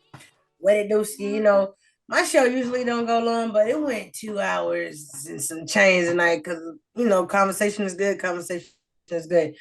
But I'm in this bitch. Let's talk about it. Yeah. It's Learning Life podcast, nigga. Yeah. So we talking about hip hop, 90s music, all that type of shit, man. Like, that shit to me, I ain't gonna say it's the golden era of hip hop, but to me, it's the greatest era of hip hop. And I ain't trying to say that the new shit is horrible. A lot of the shit is, but we had some shitty ass rappers back then too. So, in the interest of Vanilla fairness, Ice, I was about to say, who was that shitty ass fucking rapper in the 90s that you was like, nigga, who the fuck told you to touch a mic? Who was that for you, Annie? Vanilla Ice. You ain't have to get up on the mic to say Yes, it, but I did. why is that? Vanilla Ice. Even Marky Mark was better than that nigga. Like, stop playing with me. Hey, stop disrespecting that man and calling Mark Wahlberg like you're supposed to. Oh, okay. I'm sorry. Mr. Transformers himself. It's funny how a lot of motherfuckers don't even know that they the same person. That shit is hilarious. I know I've came across that, but no, Vanilla Ice, I don't know who put that battery in his back and told him to get that high top fade or whatever the fuck he had going on and to be out here. Like, no, who the fuck told him to do that? And then he was really like super duper popular from that shit though. Like, still to this day, little kids singing this fucking song, and I'm like, dude, that shit old, that's old as me. Yo, when I look back on it, I almost feel like he had the fucking Steve Harvey lace front on. Cause what white dude got a box fade that motherfucking high and niggerish and perfect? Like, I feel like he had the motherfucking Steve Harvey lace front on. That's just me. I might be wrong, but that's just me. That's how I feel about it. Yeah, Vanilla Ice was trash. I'm sorry. Right. Roger that. Easy. Who was that one motherfucker in the 90s that you was like, bro, put that mic down, bro. That ain't you. Bro, it's two. But they was on the same song. Damn. Lil Troy, whoever that other motherfucker was. Damn, you don't even know the nigga name. He called him the other motherfucker. I don't even know who the fuck Lil Troy is, so I know he trash. Oh! That's a classic though. That is a classic though. That nigga said Diamond Rock Wallen. I didn't even know that was his name, but I definitely know that song. I just know that part anyway. That's a good one-hit wonder, though. I only know the chorus. I don't know nothing else about that motherfucking song. Honey blades. That song We're getting high today. That song could have been dope, but they had the wrong two motherfuckers rapping. I didn't even know the nigga name. That's real. Most of the one-hit wonders, you don't know their name. Like, what's the John 20? Was it 25 lighters on my dresser? Yes, sir. Kiki.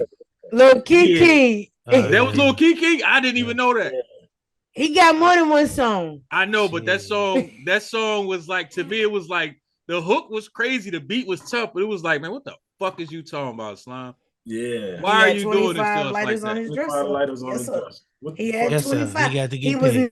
never gonna run out of a lighter, nigga. But what was the getting paid part? See, but they ain't have good lighters back then. They had the crackhead lighters back then. So them lighters Maybe ain't he was- last. Maybe he was They selling the had lighters. the bigs. Maybe he was the right. Maybe that he was was the back when plug if for the lighters. He was a lighter plug. He was the big man. If you flick your lighter too hard, the roll part pop the fuck out on you. Oh man, it was that over after trash. that. And thumb be burning and shit. The Thumb inside be of your black. thumb- Nigga, that lighter made me feel like a caveman. Yo, Kiki be like, I got 5 for 45, shorty. Hey, Flan, who was that one motherfucker in the 90s that you was like, bruh, why you doing this to me?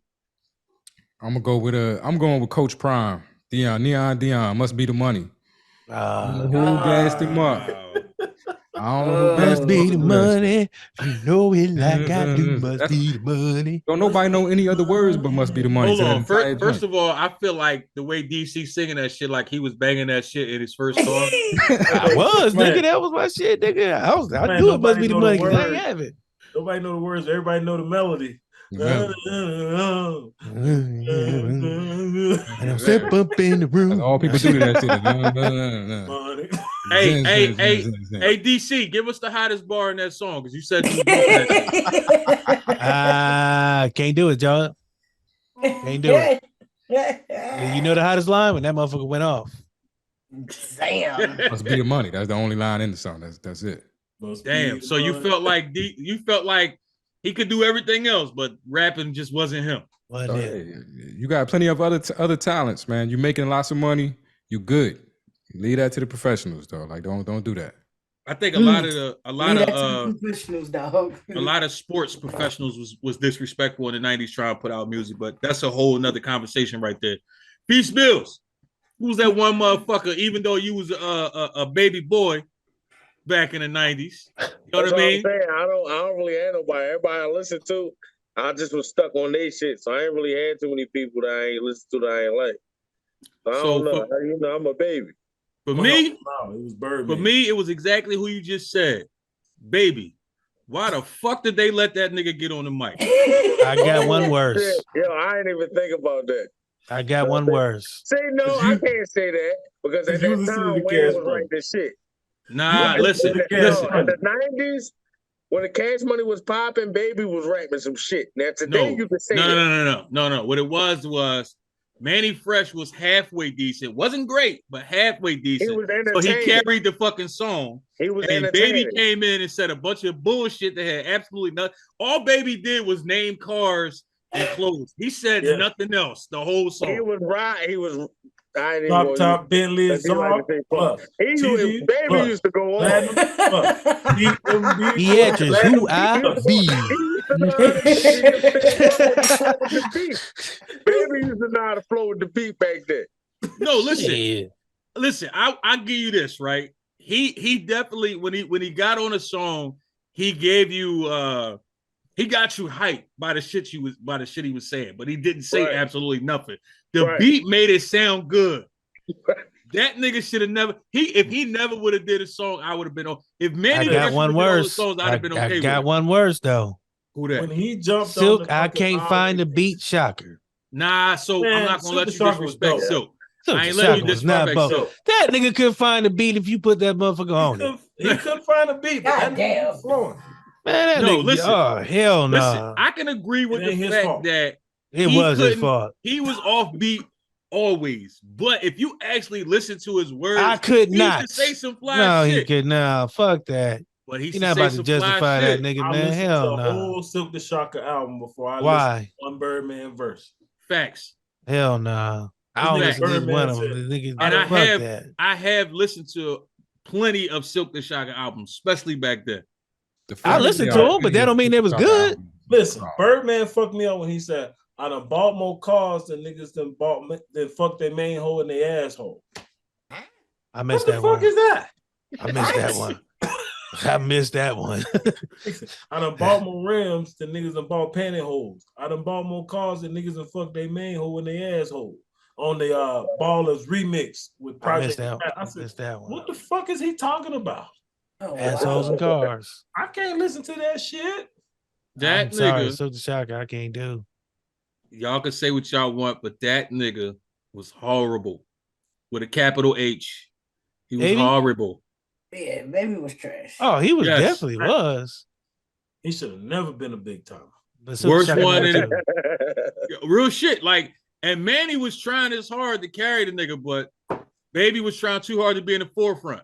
Man, He's Baby trying was so to- trash. It didn't make it made Baby was so trash. It didn't make you realize that Manny was trash. Facts. Yeah. Manny was trash. Facts. Yeah, that makes sense. Facts. But I will say this: Manny had a couple of songs like what's the John? Oh when, are you gonna give me some? That's still my shit right there.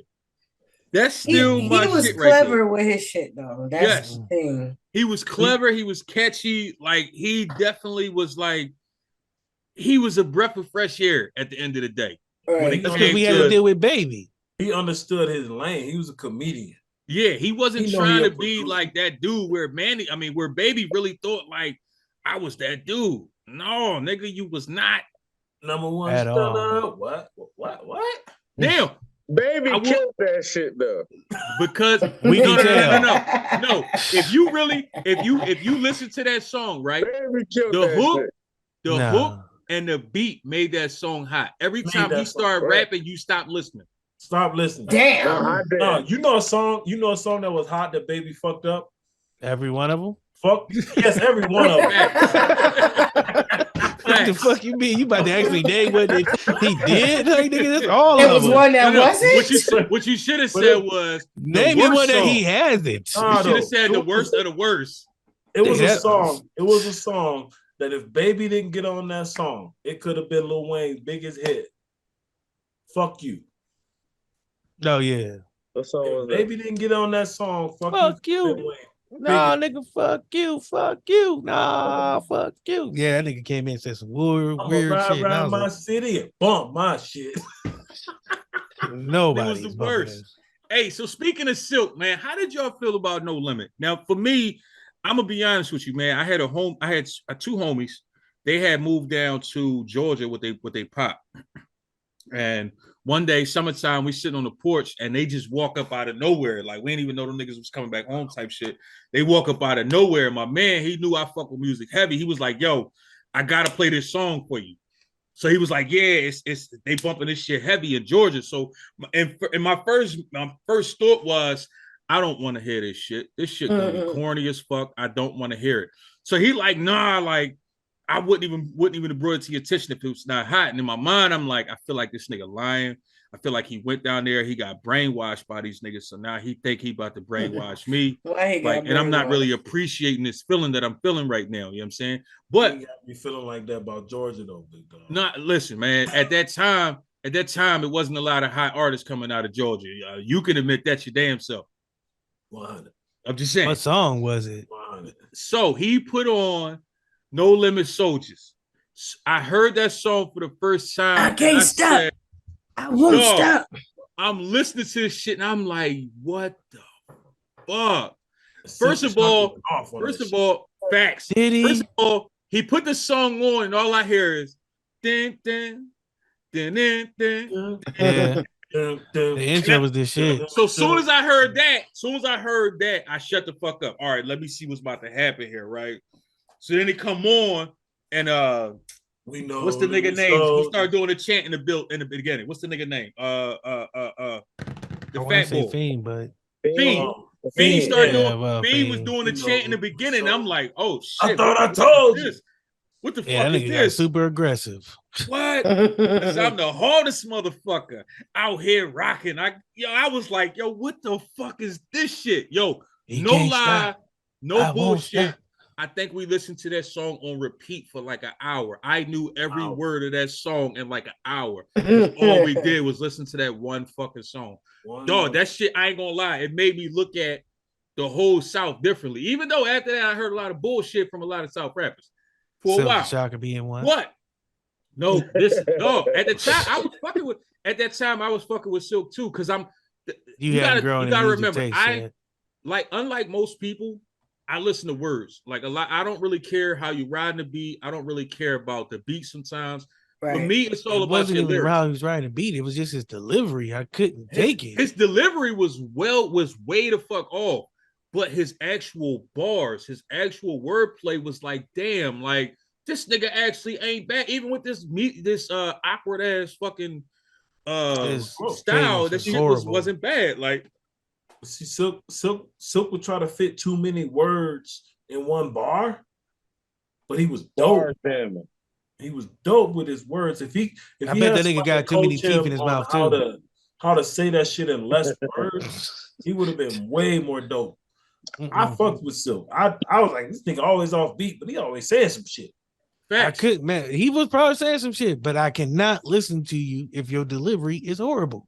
I'm sorry. So who you think was the best motherfucker out of No Limit? I ain't even gonna lie to you. I ain't gonna, cause I'm a big No Limit. That's where the fuck the general come from. Is No Limit. P was the colonel. I'm the general. Roger that. Okay. I thought the best rapper, like when we talking about purely rappers, was Mac.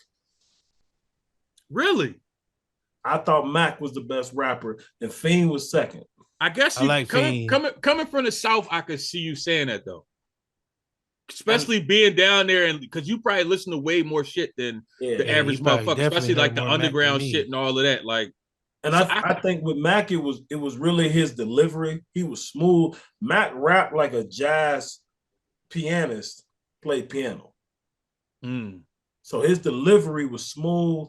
He wasn't necessarily like the best lyricist, but I thought he was the best rapper. Yeah, I can tell you listen to a lot of Master P and M because you said lyricist.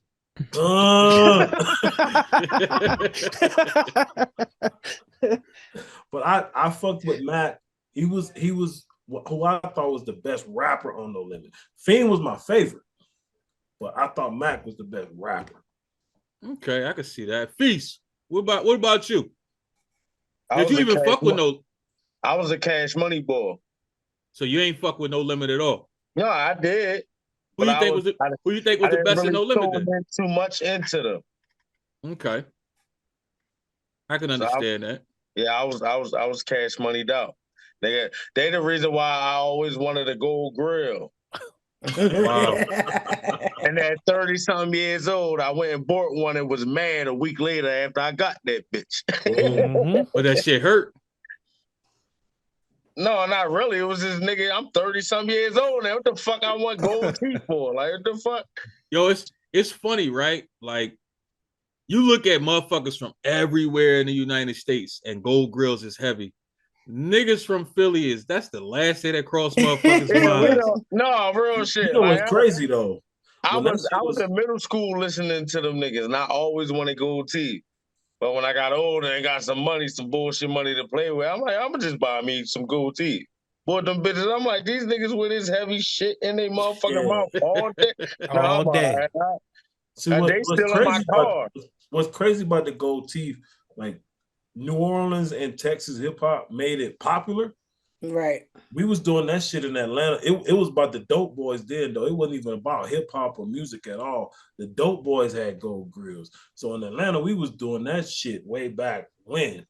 So you from Atlanta? Yeah, that's like niggas in Philly, even back in the 80s and 90s, everybody was drinking syrup here, but then Texas actually made it like big. And it's funny because I can't remember who it was. It was somebody from Texas that was doing an interview, and they was like, nah, like we think like Philly, the ones that first started doing it, but we just made it cool to do it. We made it okay to drink that shit. And you know what's crazy though?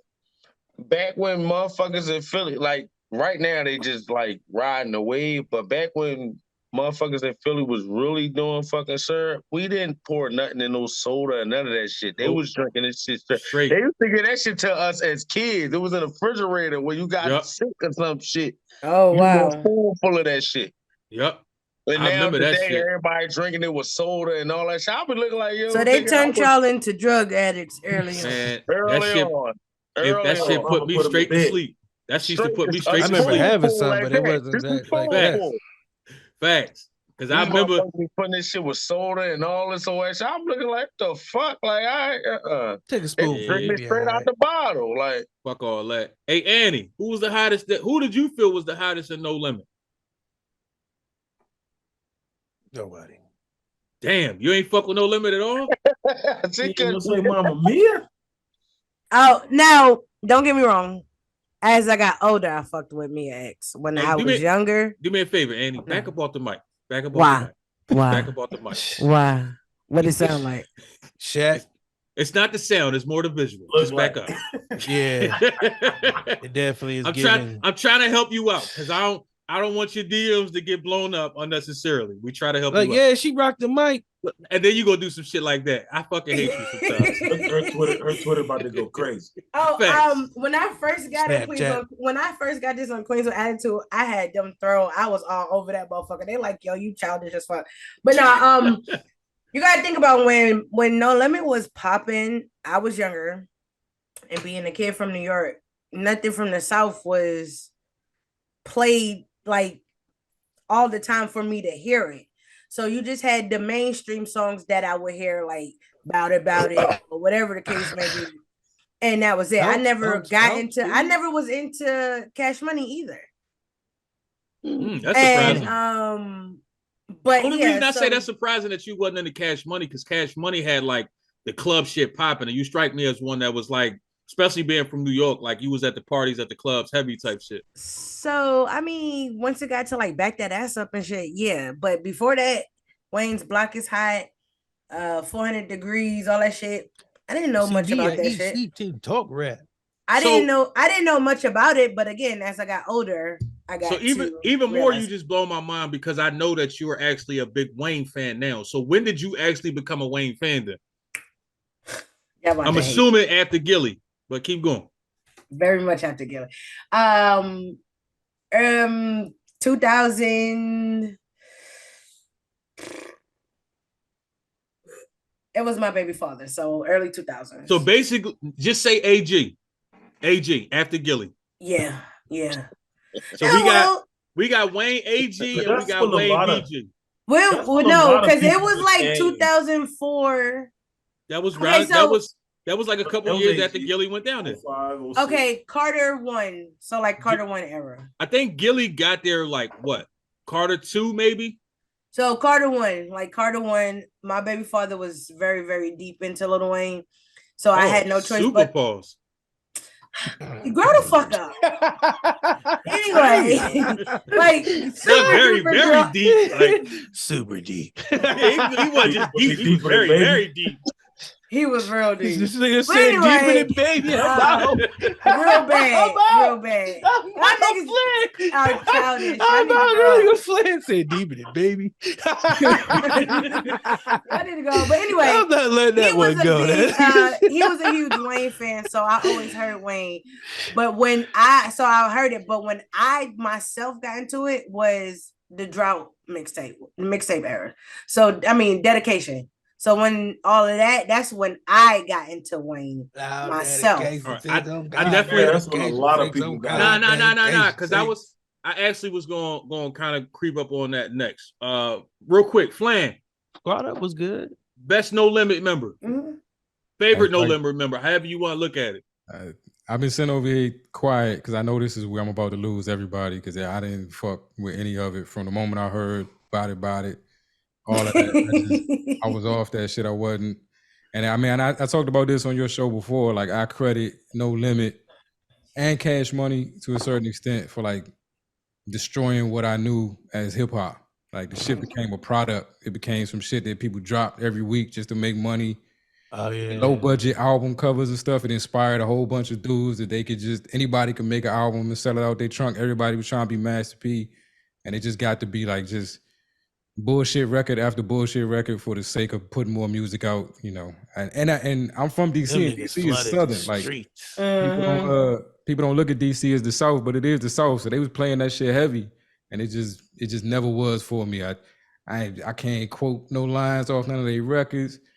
I don't like that we had this whole like every time somebody talk about No Limit artists, they try to throw some disclaimer in there like he wasn't that much of a lyricist, but what he was saying like that if you a rapper, it's lyrics. Like if you're not a lyricist, then you're not that good. Like let's not talk about them like they great, but they just wasn't that great at this part of rap or rap in general. They just said some shit. Me personally, I always thought P was actually a dope lyricist myself. That's just me.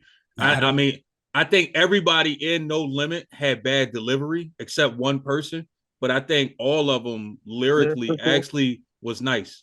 Mystical, the only one that had I still don't consider, I'm gonna be honest with you, because he came, because he got there at the end. Listen, I can't help it. It is what it is. Because he got there and got locked up like too quick. So I still can't really consider him a No Limit member, if you will. You know what I mean? Yeah.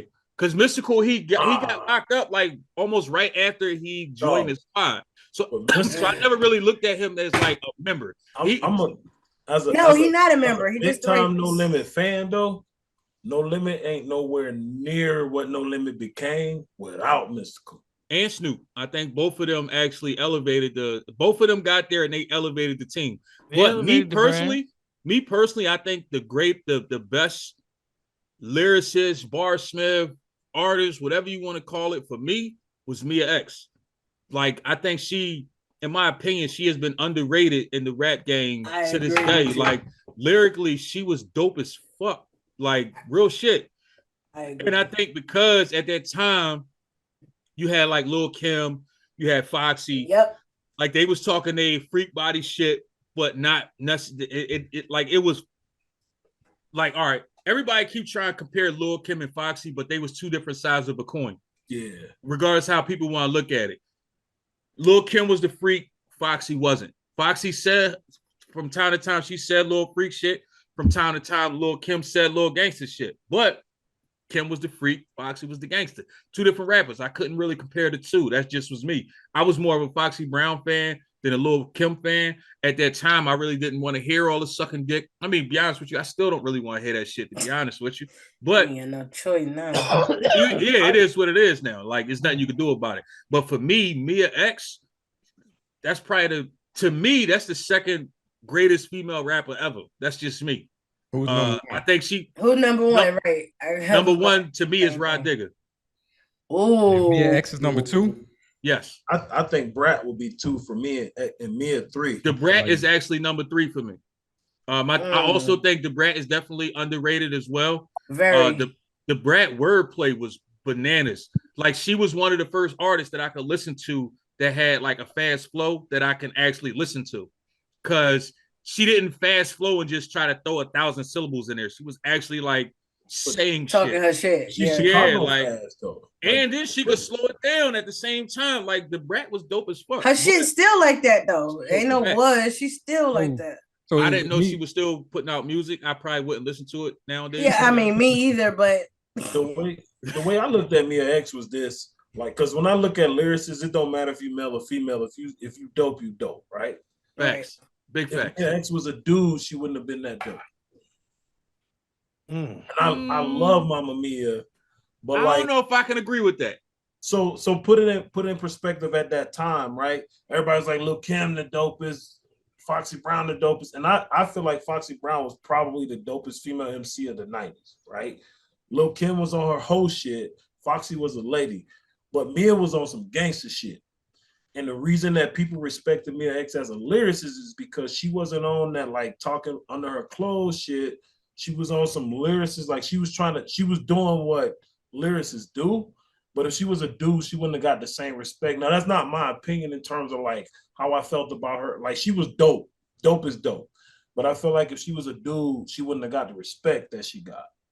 So my question is like, what's a lyricist? Because I mean, I hear these people being thrown out as lyricists, and I'm like, it just, I don't know, on my definition, and maybe I'm just too East Coast, I'm too Jay Nas, you know, I'm not qualifying these people as lyricists. Like, what are we calling the lyricists? I think honestly, every single person is gonna answer that question completely different, because when you think of lyricists, like when people say to me that Fabulous lyricist.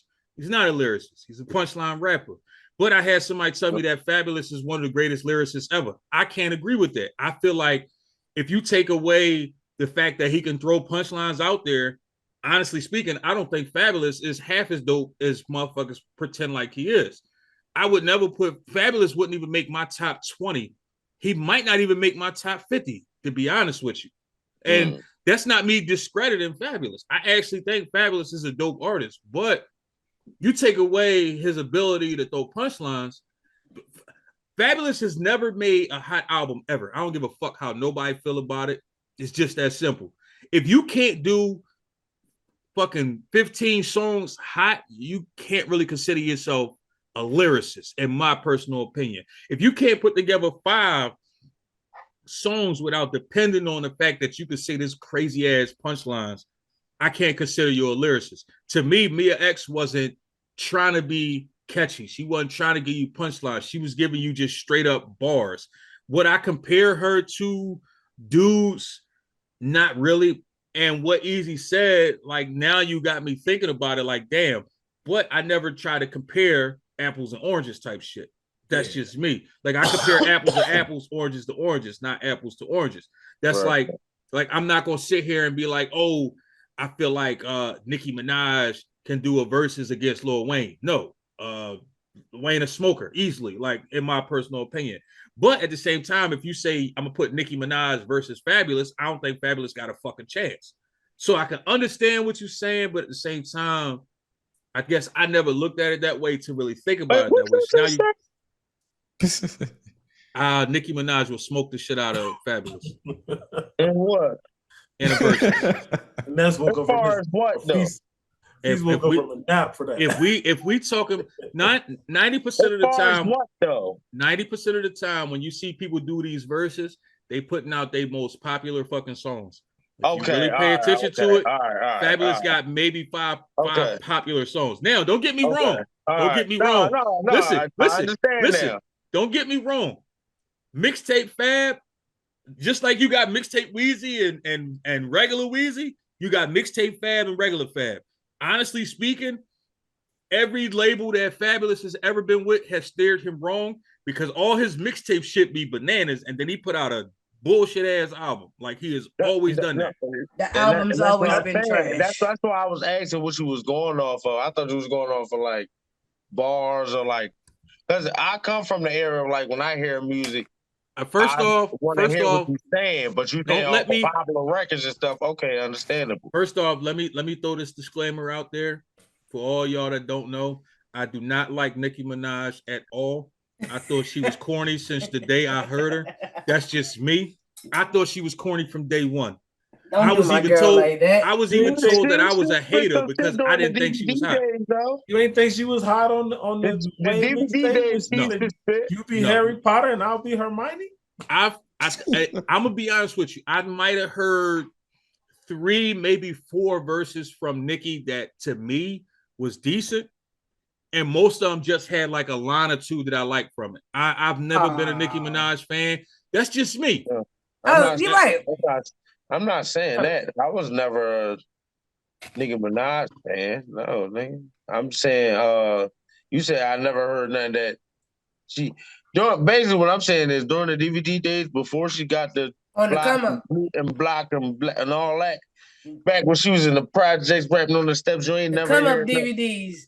Yeah, that's what I'm saying. During the DVD days, she used to spit some shit. I'm gonna be honest with you. I didn't hear none of that type of shit until she like was starting to be on the radio heavy. Okay. So for me, it was hard to kind of like listen to that shit and then try to like dig in the crates because I already didn't like her. Okay. So it was already a wrap for me. You know what I'm saying? Like, it was already over for me to try to dig in the crates. That's like right now, if motherfucking what's the nigga name? Razzcast. If he was to put out an album that's fire, Yeah, I wouldn't go back and listen to none of his old shit. Like he been trash for me since way back. But I don't even know who the fuck that is. That's yeah, crazy. I've heard motherfuckers tell me that. Right? I'm pretty sure Easy know exactly who the fuck I'm talking about. and when I hear people be like, "Yo, that nigga's a legend," I'm like, "Legend for what? Like, what the His fuck name you was been listening fucking to?" Razkaz. That's why he a legend. Like, that nigga was horrible. Like, you know what I mean? Like, Look, that's just me. I fuck around and listen to some Del the Homo Sapien before I ever fuck with Razkaz. First Somebody's of all, name was Dale the Homo sapien. What?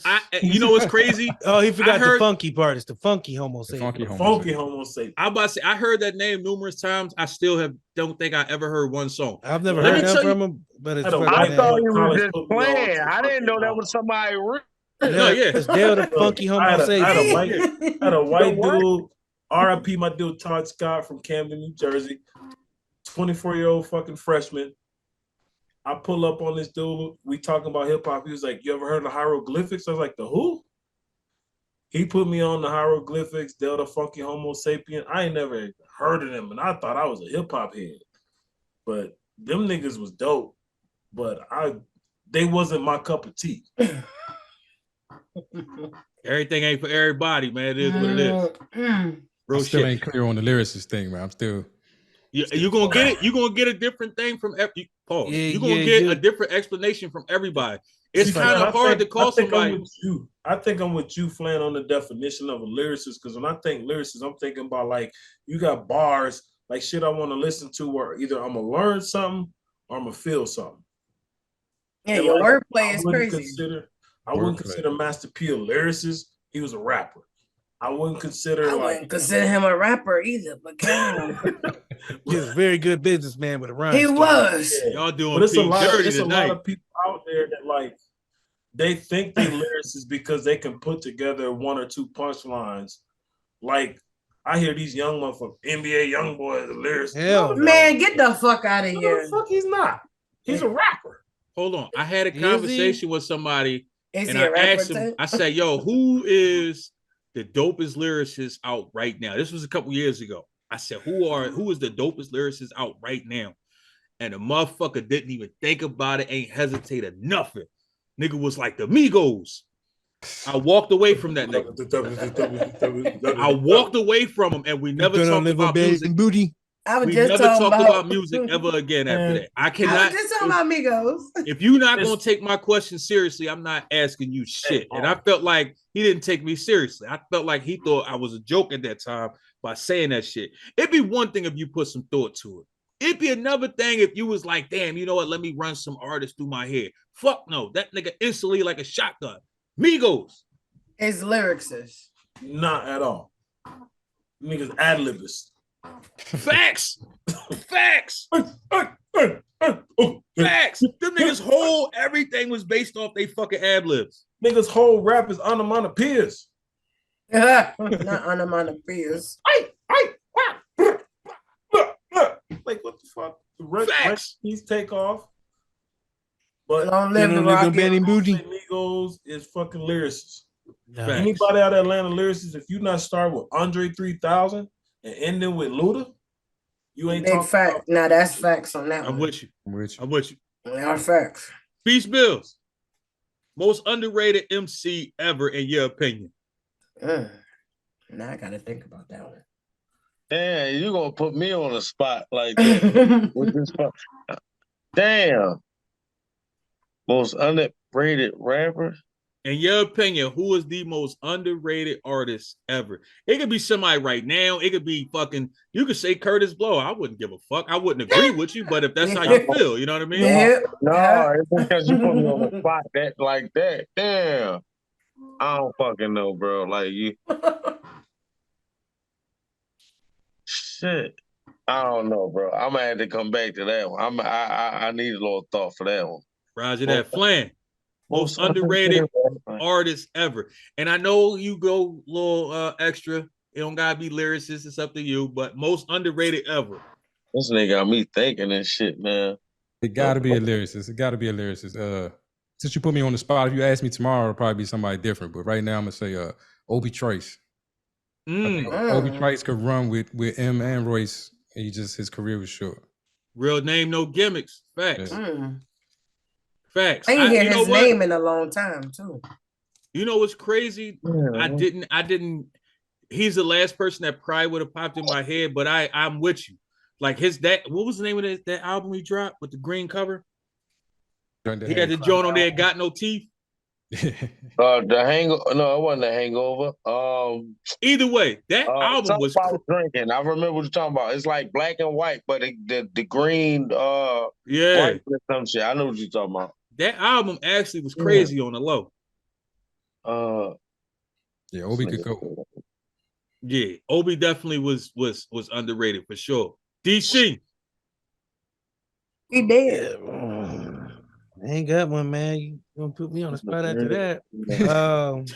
Nigga, you heard the question after I asked you. At this point, Beast's the only one that could technically say he was put on the spot. No, that's right. I'm still thinking like, damn. Soft and I mean, that's a question though, man.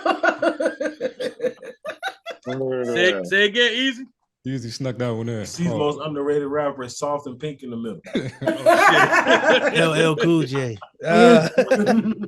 Oh no, you ain't gonna do my man L like that. No, I don't know. Like Proof, man. I felt like Proof didn't get a good run with D12. Okay. His life was cut short, huh? Yeah. Annie? Mine's is K Camp. Really? I don't think I ever really listened to boy like that. Put that bitch up. Yeah, that's the only song I heard from him. Nah, he he definitely. definitely. It was another one. He got about 3 or 4. 3. No, he actually got 3 ain't impossible. Nah, he actually got some cuts though. That's going board. He's more on the melodic side. That's why niggas don't really listen to him too tough. But he actually his flow is very underrated. No, he got Tech 9. I gotta go with Tech 9. I gotta change my answer to Tech 9. I don't think go ahead. Tech 9 to me he longevity is there because I've been listening to him since the 90s. Y'all some old bitches. Hey, shut the fuck up. Nobody asked you. Facts. Baby Bop. So listen, I've tried my hardest to fuck with Tech 9. I just can't. Like, I don't know. I don't know the shit out of me. I don't know if he's trying too hard to be like scientific. I don't know if he tried too hard to try to be smart. That's the thing. I feel like his whole style is he's trying to be too many things, and that's why he's from Kansas City. He got to. I don't fuck with Tech 9. Yeah, I can't really fuck with you. Listen to Silk the Shocker though. Come on. When I was 7, man. When I was 7, my rap name was Tech 9. That nigga stole my name. Fuck Damn. Fuck that nigga. Fuck that nigga easy. That sound more like hate than anything else. Yeah, that sounds like a you problem, not a me hold problem. on to that shit. You gotta hold on to that. Yeah, he holding on to a lot of hurt feelings right yeah, now. That's who what that hurt is. you? I'm traumatized. Petty wins races, man. Facts. Hey, Easy. Most underrated artist ever. E40. Nah. Oh, hell no. I was about to say, nigga, I definitely was about to hit the end button. I definitely was about to hit the end button with that shit. See you guys. Thanks for having me, Raw. I'm out. I think real talk, and it's just from a strictly like me standpoint, listening to this dude is Saha the Prince. Ooh. I don't think he get the credit he's due, especially for the ATL. I can understand that. No Dope on Sunday is a crazy. No Dope on Sundays. I can agree. I didn't think he was that underrated, to be honest with you. I thought people fucked with him. But I could kind of get what you're saying where you say that he don't get the credit he should. So I can agree with that. I thought people fucked with him too, bro. I ain't even gonna hold you. I got to throw another one in there, King Los.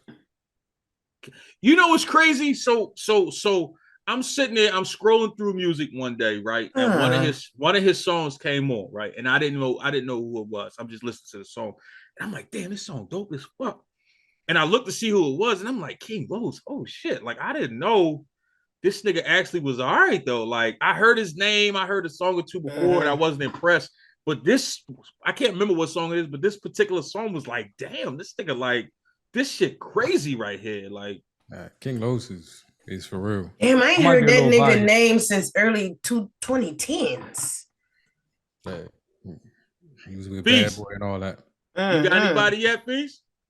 Yeah, I got somebody. I really need somebody. Well, who it is, Yeah, nigga? I'm about to say that. He's like, he about to sing a song. No, Yeah, I got somebody. He said that shit like the drinks finally kicked in at the end of the night. Yeah, boy, I got somebody to take home. The lights Yeah, I was- got somebody. You sound like the lights was about to come on in the club. Yeah, I got somebody. It's Aaliyah. I'm only naming this person because I feel like now he getting his just due only after the verses that he had, and I'm gonna say Jadakiss. Before the verses, what I'm gonna say is before the verses, it was like motherfuckers respect him as a lyricist. Motherfuckers knew what he was capable of, but he wasn't getting the respect that he deserved until he killed them niggas on that verse. So here's some crazy shit, right? I'm at work, right? And the John with him and Fabulous, right, was about to come on. And I'm talking to one of the niggas at work. He was like, man, Jada don't stand a chance. I just started, mind you, all I did was laugh. I didn't say nothing. I just started laughing. So he was like, "What's so funny?" Just happened? I said, bro, it's time travel, nigga. Who, me? Yeah, your words Yo, was traveling at the speed yeah, of light. You was like, it's like, oh damn, my bad. I'm over here. I don't fit you. Like, now when he unfroze for me, I was on point with him. But when you said, "What the fuck going on?" I just knew because everybody was because I had to make happened? sure I didn't know if everybody froze or if it was just him because I had to look at Annie. She was like. Everybody else is just blinking and shit. So I'm like, okay, it ain't just me that thinks something wrong. But no, what I was saying was I was at work and a nigga was like, he said Jada don't stand a chance. So I just started laughing because to me that shit was hilarious. So he was like, "What's so funny?" I said, "Bro, the fact that you think Fabulous even stand a chance is ridiculous." So he was like, "You crazy? Fabulous got all this radio shit." I said, "Dog, Jada ain't gonna play no radio shit at all. He don't need to." So he was like, "Man, you tripping." 4 songs in, he was like, "Yeah, I see what you're saying there." Dog, Jada got too many legendary verses for anybody to assume, especially when it comes to that punchline shit. Like, to me, Fabulous is the second greatest punchline rapper ever. Like, it's just that motherfucker simple. Number 1, rest in peace, my nigga Big L. Greatest punchline rapper ever. I don't give a fuck. Greatest punchline rapper Who feel about it? You know what I'm saying? But fuck your feelings. Top 5. The fact that facts, nigga, he's my number 2 greatest rapper of all time. Fuck you talking about? Like, it is what the fuck it is. But when he said that, it was just like, bro, like, you tripping right now. Fabulous don't stand a chance. He could get on there and do all the love songs he want. He could be as nostalgic as he want. But every time Jada drop a verse, he not even gonna give you a whole song. He gonna give you a verse that's gonna have you like, fuck that shit Fab just played. It's just that simple. Like, no, Jada, legendary verses. Legendary. It is what it is. But for me, I got 2 motherfuckers that I feel like both of these dudes is underrated, right? And coincidentally, they both just so happen to be from Texas. Scarface and who? Nope, not Scarface will never be underrated. Your favorite rapper's favorite rapper. rapper. I forgot what we was talking about. My bad. I'm just thinking about. I always hear you say Scarface, so that's the only. I forgot we was on underrated. Who the fuck is underrated? We're talking about underrated. I'm gonna say Devin the Dude and Kirk O'Banks. Both them dudes is definitely underrated when it comes to fucking hip hop. I'm gonna be honest with you. I slept on Devin the Dude. I'm gonna be honest. I'll be the first to admit that shit. I slept on the boy. When I went back and started like really listening to this nigga, man, this nigga dope as fuck. Dope as fuck. If you've never sat back and actually listened to this dude, he gonna blow your fucking mind because it's he say shit in a weird way, but it's so real that you have no choice but to feel it. Yeah.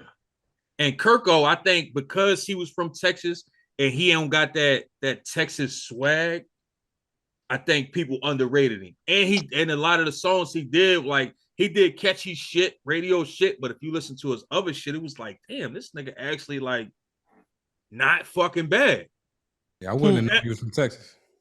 Exactly. A lot of people don't know he from Texas. If you They don't know. What you about to say, Easy? I'm gonna take it back to Jadakiss real quick though, because when you talk about him being underrated, like I fuck with Jadakiss, but I didn't respect Jadakiss as an artist, as a lyricist, as a rapper until that fucking knocking heads off song with Lil Jon. I can see that. Kiss name known. Matter of fact, Kiss name blown. Bitches That was always my favorite part. Like I just came home. That was my favorite motherfucking one. Yeah. That was the moment where I said, I need to go rewind back to the fucking Locks days with this bad boy shit, with this Rough Rider shit, and fuck with Jadakiss. Now don't go back to the Shiny Shoe days with Bad Boy. Yeah, man. The Shiny Shoe days was the era. That was the best shit ever. People could say what they want, but them niggas was still tough. Oh yeah, even in the Shiny Suit era. Best shit ever. You wasn't fucking with Black Rob in the Shiny Suit. Black Rob, I think Black Rob was the only one that didn't do the Shiny Suit shit. Yeah, but if he had a shiny suit on, you weren't gonna fuck with him. He was gonna stab the shit out you. Nah, Facts.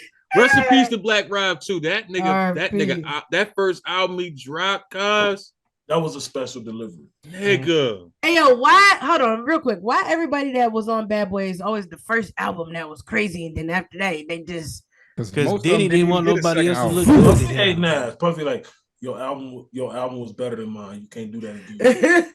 Most of them niggas didn't even last that long. They didn't make it to a second album. What? Facts. E-Dep ain't have a second album. That's what I'm saying. Nobody made it past. Like it was. First. It was No, so what you many meant to dope say rappers was on Bad Boy. What you meant to say was why is it that everybody put an album out that either got locked up or went to some type of religion and stopped fucking making music? That's what you should have said. Because when they money came through, Puffy was like, "I'm gonna take that." Take that.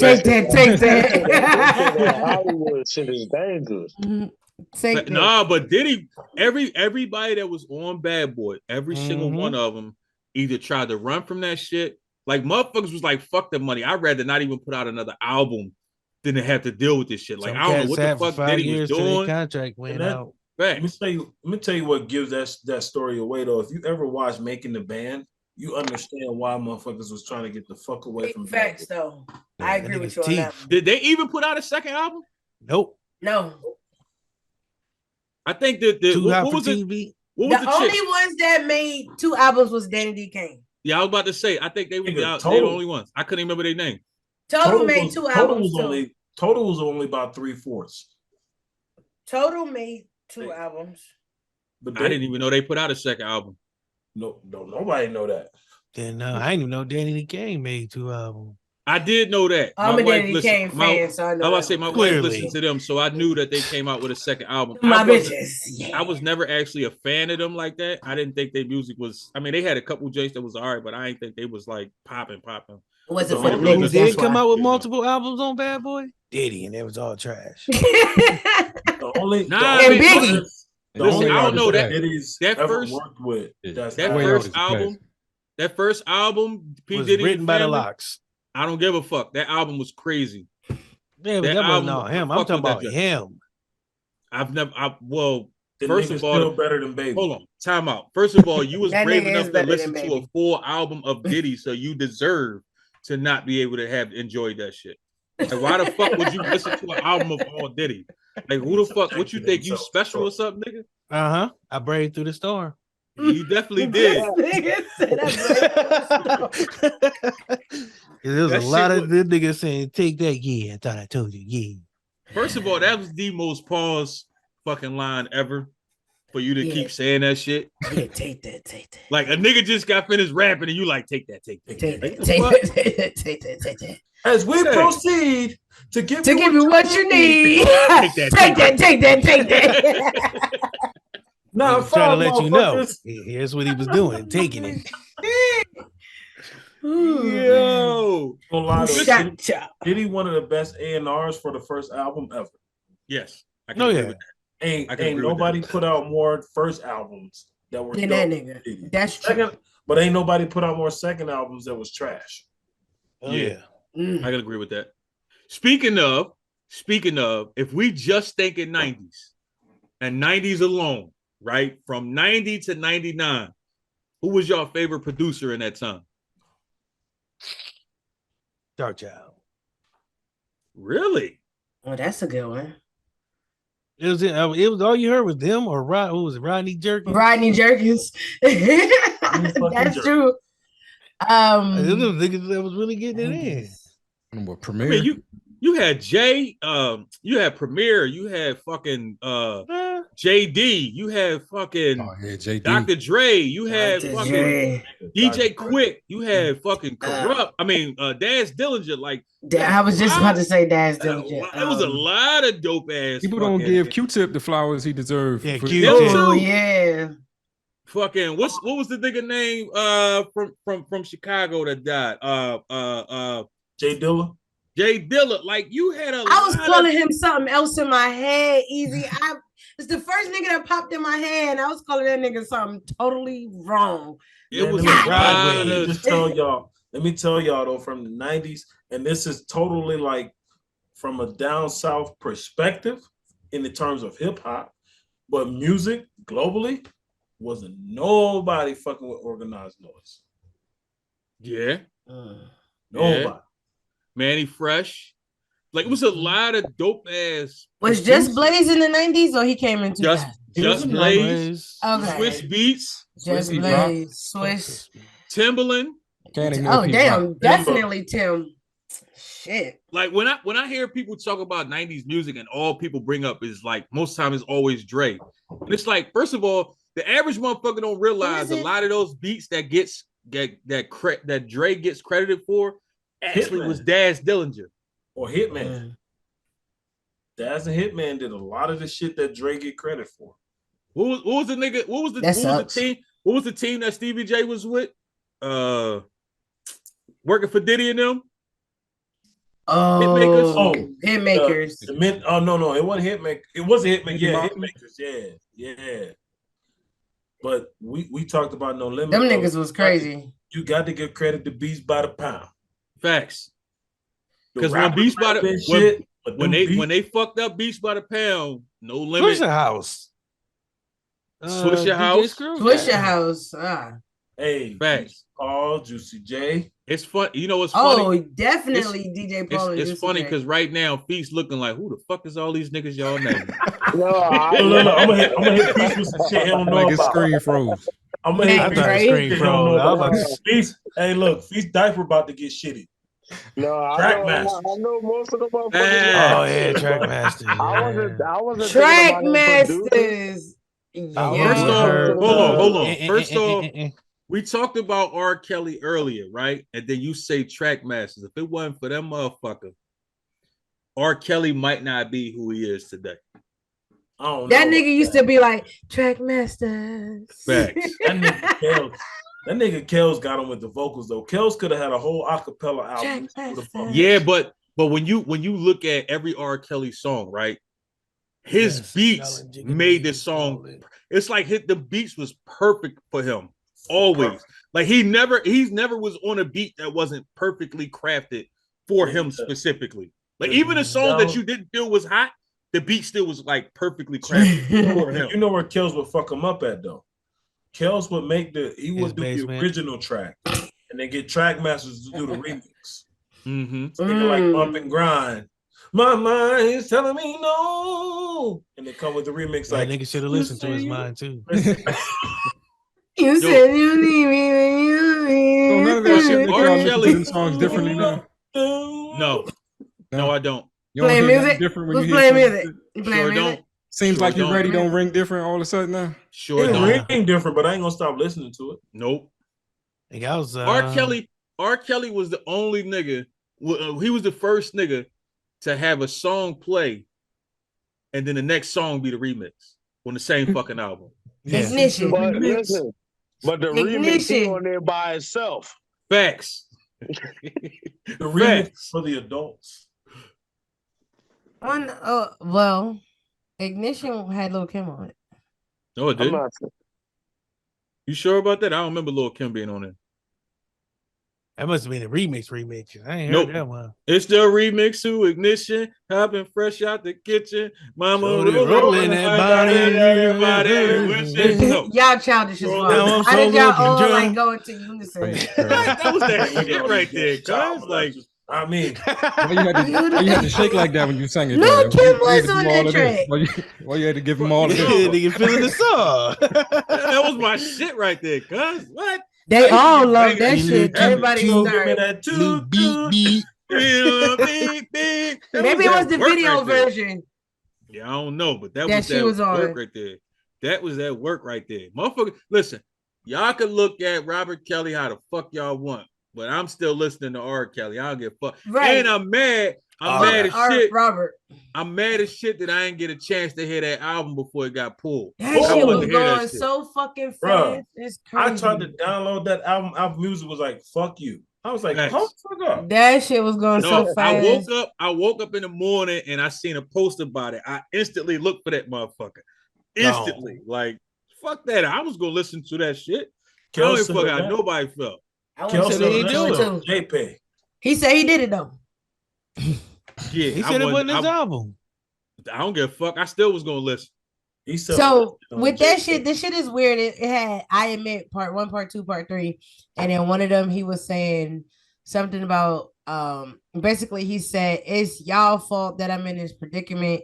I like him young and I like him old. some other shit. I was like, well, damn. Yeah. Just let it all hang out. It's society's fault that you did that. Yeah. All right. But like honest, DC though, said, like it's Kel's fault that he did what he did, but the people around him got a fault in that too.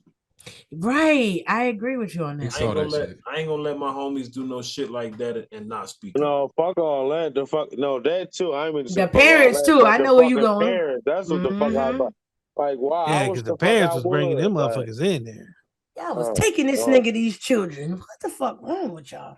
Bitch, you was signing your 12-year-old daughter over to this. I'm not leaving my child with no grown ass man, bitch. And she here, I'm here. Boom. Facts. And that's that.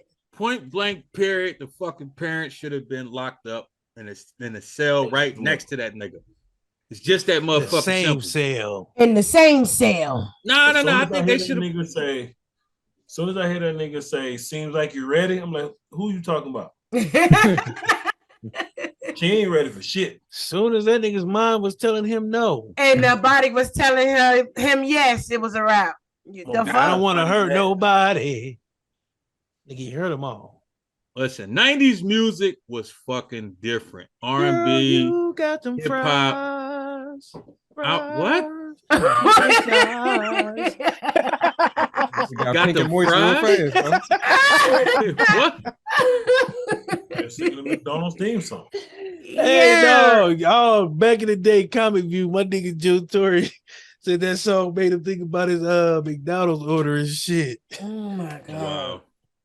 Listen, that's man. how old I am. Comic View, nigga. Fact, I was about to say. Comic View was the shit. That was that shit. I still go back and watch Comic View and motherfucking Def Comedy. Def Comedy Jam. I rewatch Def Comedy Jam damn near every fucking year. I ain't gonna hold y'all. That shit is epic to me still. Yeah. Seeing a lot of motherfuckers rise to power. But hip hop and R&B, hip hop and R&B in the 90s was different. Like the shit hit definitely different. The vibe was different. The wave especially was the different. R&B, The hit bro. motherfuckers different. The fact that you could go into a store, shit. Shout out to my nigga Big Smash for getting locked up for buying a Ray J, for stealing a Ray J. Stealing the Ray J. Yo, I'm not. You're not. You're. Listen. It's two things that Big Smash will never be able to live down when it comes to me. He will never live down the fact that he is the cross-eyed bandit. And now, the fact that this nigga stole a Ray J CD. Yeah, we're not letting that shit go, Big Smash. You're not getting away with this shit. We on your heels, my nigga. Hold on. I got a question for Big Smash, though. Knowing that he's cross-eyed, you looking at the Ray J CD and the Nelly CD at the same time. Yo. No. The bigger question was, I thought about that too. The bigger question was you looking at the right door to walk out of? Because he might have been looking at the back door and walking towards the front door. That's why he ain't see the nigga walking in on his ass. Nigga was looking at the left door and the right door at the same time. Facts. In the middle. And hit the Facts. pole and knocked himself out. That's how he And got the fact that my nigga Easy said Circus City. No, Flan, Circus City. Flan said that shit. He definitely was telling your age on that one because most motherfuckers ain't never heard no damn Circus City. Circus City? Life. He took it all the way back. Nigga, the red logo. You already know what time it is. The 90s was different. Like one thing I think honestly, in my personal opinion, I think music started getting bad when you didn't have to walk into a store and buy a CD. That's when music started getting bad. When you used to walk into a store and buy a CD and read the fucking, they had that big dumbass, it was either a poster in there or you had a book in there. And That was about some of the books had the fucking lyrics. That was about until at least 2008, though. No Yes, lie. you was up, and so music started dying down around that time. You still had good music in the early 2000s. You had so to that buy albums 90s off- flavor still trickled over. You had I to buy think albums like on when you got to the point where niggas figured out they could burn a CD, CDR on the computer, CDRW too. bullshit ass rewritables image, and put it as a CD package and sell it out their trunk. I think that's when music became bullshit because you had motherfuckers that had no business doing music. And now it's even worse because you got the digital era where like motherfuckers get DistroKid, whatever. They go in their basement, record some bullshit. They homies telling them it's hot because they homies think that they gonna come up off of the shit. And then they distributing this bullshit. But in that case, I can't blame the rapper. I gotta blame the consumer because somebody buying that shit. Or you gotta blame the system. That's the problem is they not actually buying it. The problem is motherfuckers is putting this shit out there and they getting mad because nobody ain't listening to your shit. And I'm gonna say, here's what I'm gonna say to all you motherfuckers that do music on here. If I listen to your song and I don't listen to it again, that is your fault, not my fault. It's just that simple. Yeah. Your goal is to put out a product that makes me listen multiple times. I can say this for a fact, and it's not because this nigga sitting in front of me right now. 83, I've listened to at least 30 times already since that album has dropped. I got a couple of songs off of there that I play on my podcast. I got a couple of songs off of there that is on my daily playlist.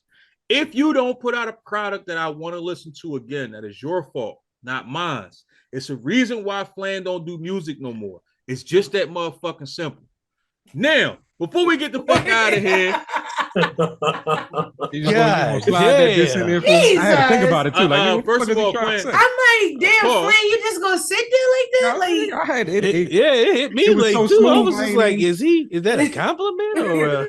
Listen, man, I'm trying to. It was like the fluffy and pink in the middle shit. Actually, that was worse. He just On trying the to same juice me up level. and drop some. Now I feel like I got to go bar for bar with somebody just because Raw tried to. I got an idea. You against Easy right now. 16 bars. Go. I'm too old to freestyle. Get the fuck out of here. I ain't trying to hear All that right. shit because when you come on my show next week, you better have that fire. Exactly. All right, we about to get the fuck up out of here. We had Big Smash, Better House Podcast. He had to get the fuck out of here. That nigga had to go back to work to feed all 75. All them of my fucking thousands kids. of kids he got. Shit. Listen, I ain't mad at you. You is what it is. Shout out to my nigga Feast Bills, aka Mr. Drunken Drawn. 9 out of 10. That nigga got drunk as shit and probably fell asleep over there. So I can understand why he disappeared. Oh, yeah, he was drunk. Everybody else, I want to give y'all a chance. It's y'all chance to shout out whatever y'all got going on, who the fuck you are, all that type of shit. We're gonna start out with motherfucking the shit talking extraordinaire. The what she call herself, the podcast. Producer extraordinaire. Hey, all that good shit. The You know what I'm saying? motherfucker, you might catch me here and there. You never know. You might turn your TV on. You might see me there too. Nah, it's your girl. I'm be everywhere. Fuck you talking about? It's your girl Annie, better known as Savagely Humble. Don't call me fucking Annie, or I might snap your fucking neck. Catch me on It's a Hard Not Life podcast every Oh, that Friday. shit changed. It used to be Miss. Oh no, that's on my Miss show. I say Jeanette. that. Oh, I okay. say that on my show. I say that on my show. The whole three this if you're nasty and All right, but fuck it. I'm gonna give it to freaky. you. I'm gonna give it to you. It's your girl Annie, better known as Savagely Humble, Savagely Tempting. If you're nasty, and if you're three nasties, I'm just naked. Fuck ya. You can catch me on It's a Hard Not Life podcast every Friday, 8:30 p.m. Eastern Standard Time. People, make sure you keep up with that time zone. Okay. And like my man Ross said, Google me, bitch. I'm on all streaming platforms. Exactly. You know what I'm saying? DC, what's up with you?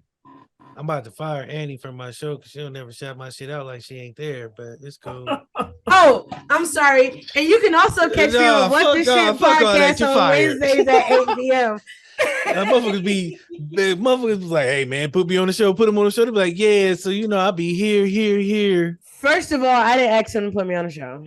No, not you. I'm talking about Boomer. Oh, That I'm nigga about to don't say. that nigga begged me for 3 years to get on the show. Finally get on And disappeared. But nah, you find me sleep after the night, man. I ain't doing shit for the rest of this week. I don't hope nobody call me. I'm gonna feel bad because I'll be like trying not to turn down an appearance, but I'll be Man, like, fuck them people. I don't know. I was supposed to do an interview before this, but she never showed up. Like, how you gonna ask somebody to do an interview and be like, oh, I'll be like, what time? She be like, tonight. I'll be like, when? 3 hours later, like, oh, well, here's the topic. Like, no, fuck that. The fuck you? 11 o'clock at night. I'm done. But no, you can catch me on Spotify, Pandora, Apple, iTunes. Got an announcement coming soon for What the Shit. So as soon as these people do their part and drop it, everybody will find out what's going on next. That part. Roger. Catch me on What the Shit too. Catch me on What the Shit too. After the fact. Hey, it was a delayed reaction. It was. I ain't even listen. I'm still getting used to being on that motherfucker. I forget. God damn. Shit. Easy. What's cracking? It's your boy Big Easy, motherfucker. Easy the General. You can catch me on IG at easy_the_general. Facebook, Twitter, Easy the General. You know what I'm saying? Check out the new album, 83. About to drop some hot shit on y'all. Me and Raw got some shit coming for y'all. It's a motherfucking rap. Salute. Know what I'm saying? Make sure y'all check that nigga out next week on my show too. Check me out next week on motherfucking Annie show. The motherfucking It's a Hard Knock Life. We in there Friday, 8 o'clock. Yeah, me. Flan. Man. Flan the Trying to man. think whether I was gonna drop something. Now, I got something coming for you, Raw. Like that one hurt. That one hurt, and I was hurt, and it's personal now. Nigga. It's personal. You been sitting over there thinking about that shit, huh? Track. Yeah, God damn. Hey, I got one coming for you. Pause, nigga. Yeah, it's personal now. Yeah, check out the What Is TWS podcast. I drop every Monday, and I might have some bars this next Monday just because Raw is talking a lot of shit. I'll make sure I tap into that one. Hey, that nigga Hold was on, like, hold on, yeah, time Raw, out. you thought you said something. I'm bombing on your ass now. Nah, but this is gonna be the fucked up part. I'm actually on this nigga show on Monday. So if you throw a diss track on your fucking show that I'm on, cuz I'm just saying, like, I can't. Hey, Raw, you gonna see some motherfuckers like this shit in the background. Music I gonna said start nothing but nice shit dropping. about this nigga earlier today, and then he just gonna come and shit on my rap skit. Hey, this nigga Definitely go pissed on Tupac. your grave. But they go Machiavelli on Raw ass. First off, Fuck you, click I ain't and even fuck say nothing you about and him the click being you medium. claim. Hey, I that went nigga the have a whole smoke episode machine and in didn't the call back. him medium ugly or nothing. Is this what you do to me? Medium Yeah, ugly definitely did. daddy. how LL Cool J gonna do you like that? Damn, My man, nigga's a 3. I showed you love. Easy, you supposed to be on my side, cuz. What the fuck Damn. going on here? I'm Damn. I'm neutral. My nigga's a 3. Hey, I can't wait to Stop see Monday. That playing. nigga Flan gonna have Undertaker come out. That nigga have this nigga the lights go come down, nigga. Oh, yeah, I'm Smoke there. machine in the back. Paul Bearer there, everything. Oh, you thought you had Flan fucked up. You get me fucked up. What the fuck was that? Wait a minute. That Yo. was not me. I usually got some sound effects, but that one wasn't me. No, that was Flan. That was Flan. He was trying to prove his point. I ain't mad at you, Slime. I'm with you. I'm with you. You know it's all love, baby, over this motherfucking way. You know what I mean? But y'all already know what it is, man. It's the All on the Table podcast, man. I like to bring motherfuckers on so we can talk our shit. This week was probably different for a lot of you motherfuckers because if you just tuned it in this season, you was like, damn, it was a lot of ratchetity going on all motherfucking season. And then I come out with some shit like this. I like to switch it up, man. I don't want to just talk about fucking and relationships and all that from time to time. I am hip hop to the core of me. I know shit about hip hop that a lot of motherfuckers be like, how the fuck do you even know that? But I'm not considered a hip hop historian because I don't believe in that shit, but I actually dig in the crates. I've actually went back and listened to Curtis Blow and all the motherfuckers that was before me. I have done that because I don't want to sit here and speak on something that I have no fucking clue of. And I listen to motherfuckers from everywhere. I'm not the East Coast dude that only listen to East Coast rap. I'm not the dude that say East Coast is the only coast worth listening to because it's a lot of dope West Coast artists, a lot of dope down South artists, Midwest artists. It's a lot of dope artists everywhere. And I actually probably listen to more underground shit than I actually listen to mainstream shit at this point in my life. Why? Because a lot of this mainstream shit is bubblegum rap and I don't give a fuck about it. No knock on the bubblegum rappers. It's working for y'all, so keep doing it. I don't give a fuck what flavor it is. I ain't fucking with it. That's just me. I can't help it. It is what the fuck it is. You know what I'm saying? But if you putting out some dope shit, if you actually got some dope music, send it my way. Don't be mad if I tell you that this shit is ass. I feel like it's ass. Annie might think it's hot. I don't know. But if it's ass, I'm gonna tell you that shit is ass. So don't, if you send me your music, Flan, make sure that you send me some hot shit. Because oh yeah, Flan, what's that shit you supposed to be sending me that shit? I'm waiting still. Yeah, I was just fucking with you. I was thinking about doing something. If I do something, I'm gonna send it to you. Oh, don't play with my emotions, nigga. The fuck? I take this shit serious. I fucking hear that shit, man. Y'all know what the fuck it is. All on the motherfucking table. Time out, man. Hold on. You went a whole 2 hours without saying here's the thing. Because see, now here you go. Here's the thing. He about to say it right now. He about to say it right now. Dad. Man, I was waiting on it at least once tonight. This nigga, I counted too. I was like, he gonna nope. Okay, now. Yeah, say it now. It has to be. It has to be genuine and in the moment. It can't just be forced. You know what I mean? Like. Yo, no, listen, this ain't forced. You supposed to answer the question with his thing just now. Nah, because yo, yeah. There you go. Here's the thing. No, like, yo, on some real shit. You need to put that motherfucker on a t-shirt, nigga. Just the hashtag here's the thing, man. I really am. I start hashtagging everything with it. I see. I was like, yeah, he using that. That's your brand, nigga. Because every time like, you about to say something, you be like, here's the thing. Like, and the fact that you ain't say that shit at all tonight, I was about to be pissed if you ain't say that shit at least once, my nigga. You say, here's the thing, you gotta go like this. You be like, ooh. The most prolific shit you ever gonna hear. Huh? The whole night. For those of y'all that don't know, I did start a segment on YouTube. So if you only listen to the audio versions on your favorite motherfucking streaming platform, you got to go to YouTube. I did start a Here's the Thing segment. It's all real shit. It's just me speaking facts. It's not gonna be a weekly thing. It's not gonna be a daily thing. It's gonna be in the moment when I feel like I need to speak on something. Y'all gonna get a video. So it could be on a Tuesday, a fucking Friday, who knows? But make sure you check it out. So therefore, you got to stay in tune with the YouTube as well. Don't just think it's all audio because this shit is bananas. Also, too, I got a crazy ass segment that's coming up. Myself, Flan, and big homie Dremo about to put something real crazy in the mix for y'all. Announcements coming when we get to that point, but just be on the lookout for something bananas that's probably gonna fuck with y'all heads a little bit. It is what it is. Here's the thing. We out this bitch. All on the I'ma give you my truth. Boom. Real shit, that's all I know how to do.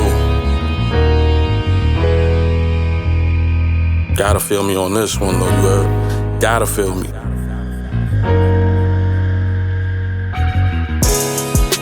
Anticipated and long awaited. My fans like, damn, they wanna see me make it. I do y'all one better, y'all gon' see me take it. This fight away, it's quite clear you won't see me waste it. Hatred, see it drawn on they faces. That's why I'm pushing scrubs like erasers. See you face a L, face down devastation.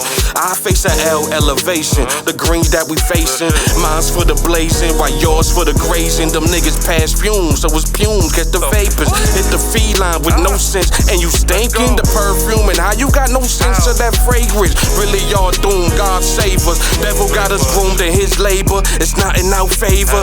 Hating all sizes and flavors. So watch what you eat, bow your head, say your prayers, he'll hear you. It's no fuss when the band's right, but it's hard to trust with them hand bites. I'm in disgust with my man's sight. The wrong move, he got buck cause he ain't playing right. Well, tell me what you got, I'm all ears. They standing over you, it's not clear. Lost soul, but God found it. And we gon' make sure the rest grounded. Astounding. And what's respected by me? Cause I ain't doing shit. I'm stuck like y'all up in these streets. So hard up in these streets, yeah. And that's why I'm trying to figure out a better way, like going hard up on these beats. Shit. And I ain't young, but I'm on go. You look at my life, you'll laugh like a fucking joke. I'm in these chains, I'm trying to break the heavy bolts, but one smirk, and now I had your burst soap. Not a bad one blast from the fifth work, nigga. I won't stop till I'm in the hearse, nigga. And faced with them demons who try to stop my progress. Where I was breathing since my first days of living, it was given that I would fail to win. But fuck it, I'ma go down swinging, go down hitting. Any motherfucker in my way, you better vacate, no shitting. Display my writtens all on the page. I'm slightly enraged. Should've been enjoying this fame instead of ex-con trying to get paid. The shit is insane. How niggas pass they shot like Rondo playing, but I'm shaking niggas up like Montel's frame to make room for my shot like Bronxtel, man. She ain't sunny over here, huh? And I ain't clear. Watch it shine through when I make it sunny in your ear like. There's no dust when the band's right, but it's hard to trust with them hand bites. I'm in disgust with my man's sight. The wrong move, he got buck cause he ain't playing right. Well, tell me what you got, I'm all ears. They standing over you, it's not clear. Lost soul, but God found it. And we gon' make sure the rest grounded. Astounding.